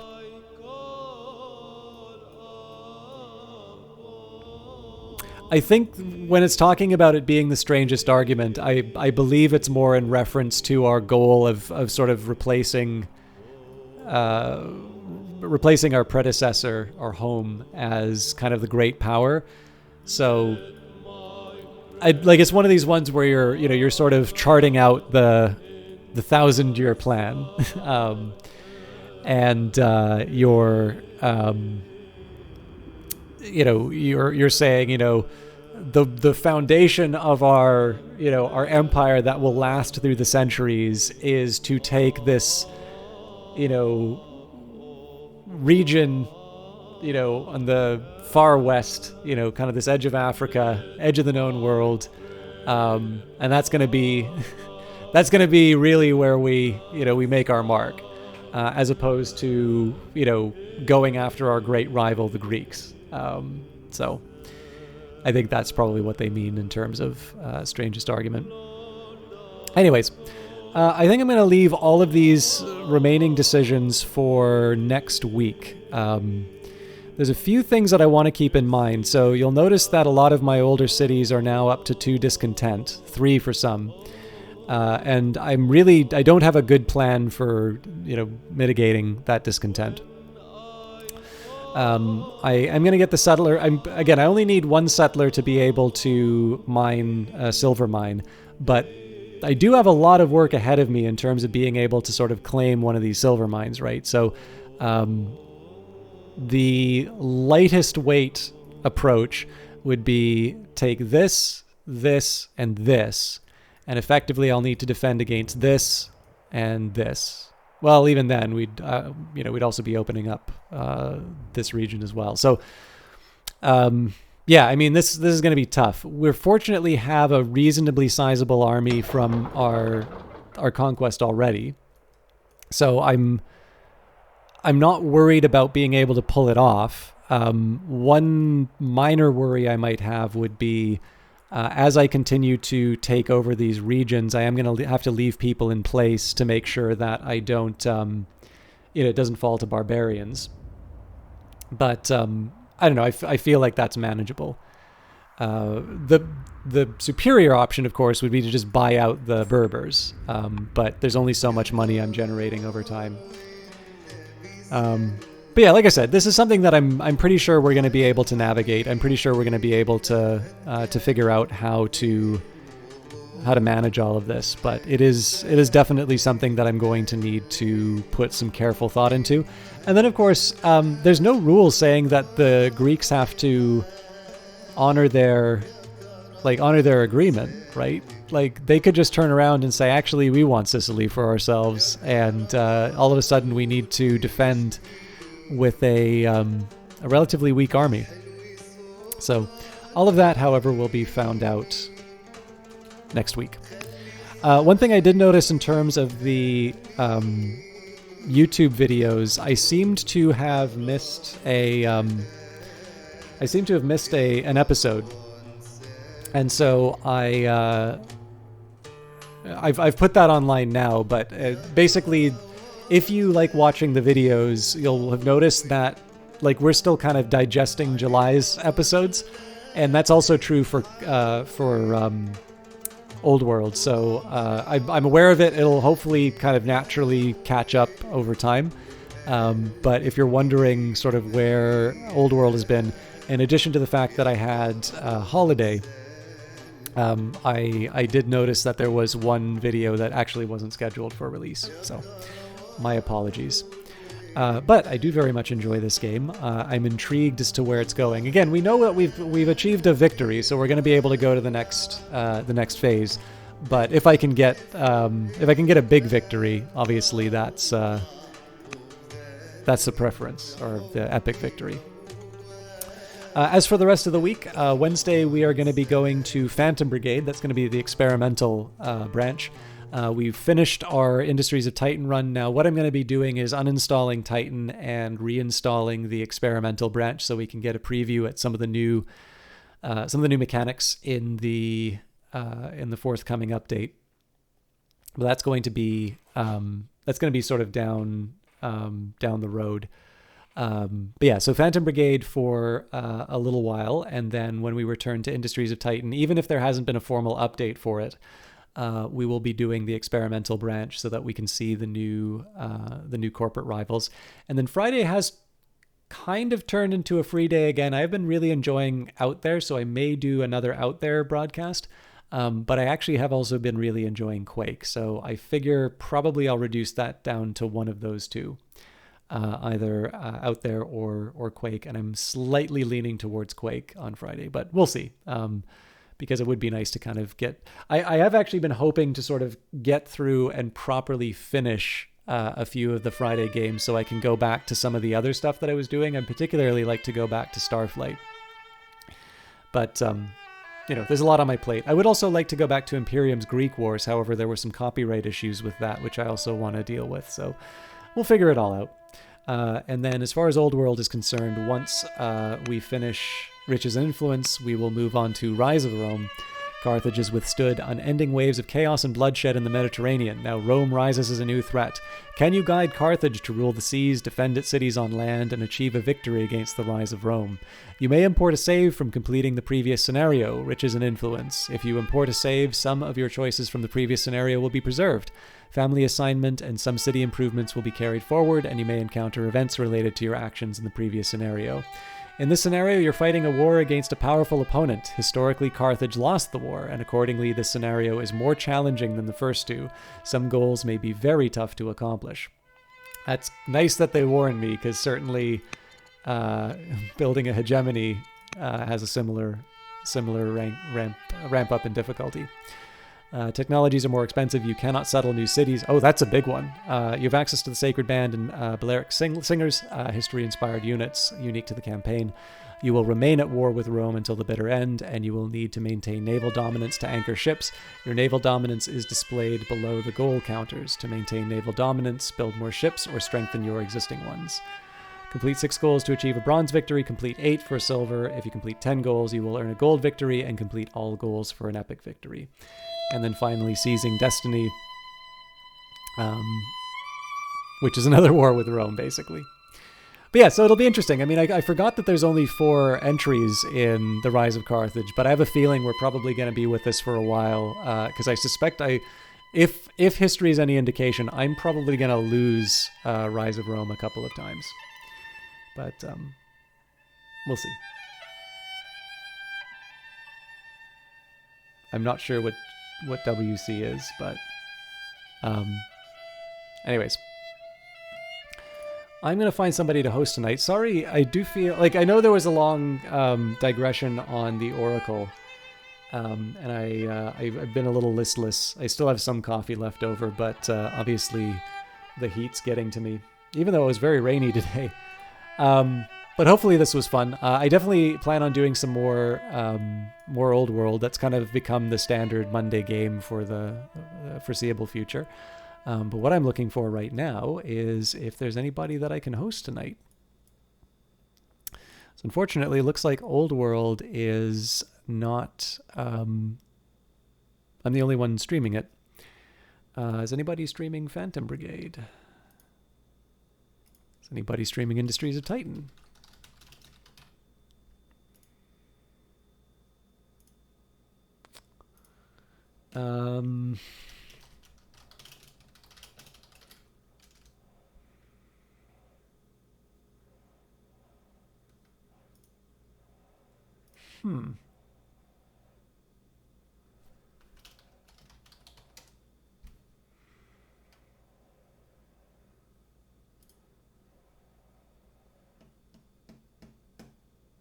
Sorry, I'm just trying to go through some of the things that might count as interesting.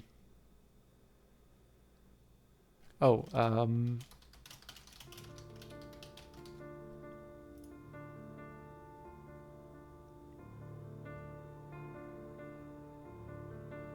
does anybody have someone online that would be good to host? Because I actually have basically an empty list of people.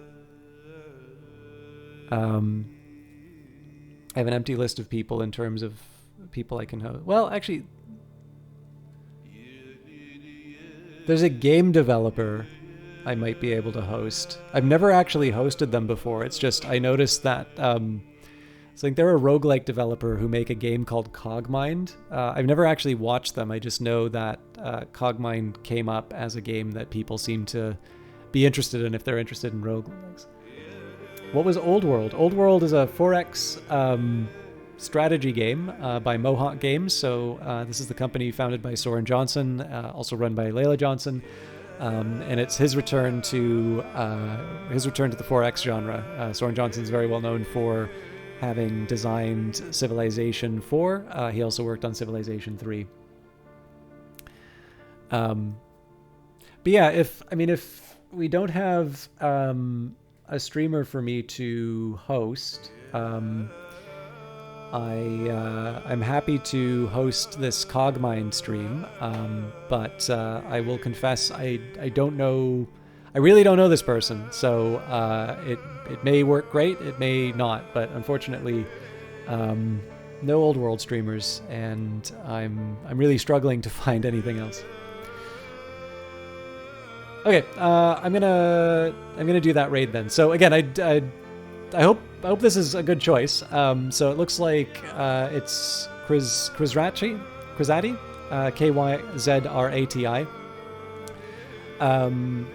Stream title is Cogmind Beta 12, Ray Run. So again, I don't know if this is development or if this is just them playing their own game, but it's roguelike. Roguelikes are popular among independent game people, and it seems, I don't know, it's sometimes it's fun to try something new. I will be back Wednesday for Phantom Brigade. For those of you looking for more Old World, I will see you in a week, and then maybe if you just don't like Phantom Brigade, but you like my stuff, we'll see you Friday for either Out There or Quake. Have a wonderful evening. We'll see you in the next one. Actually found spiked heavy jet in the chat file.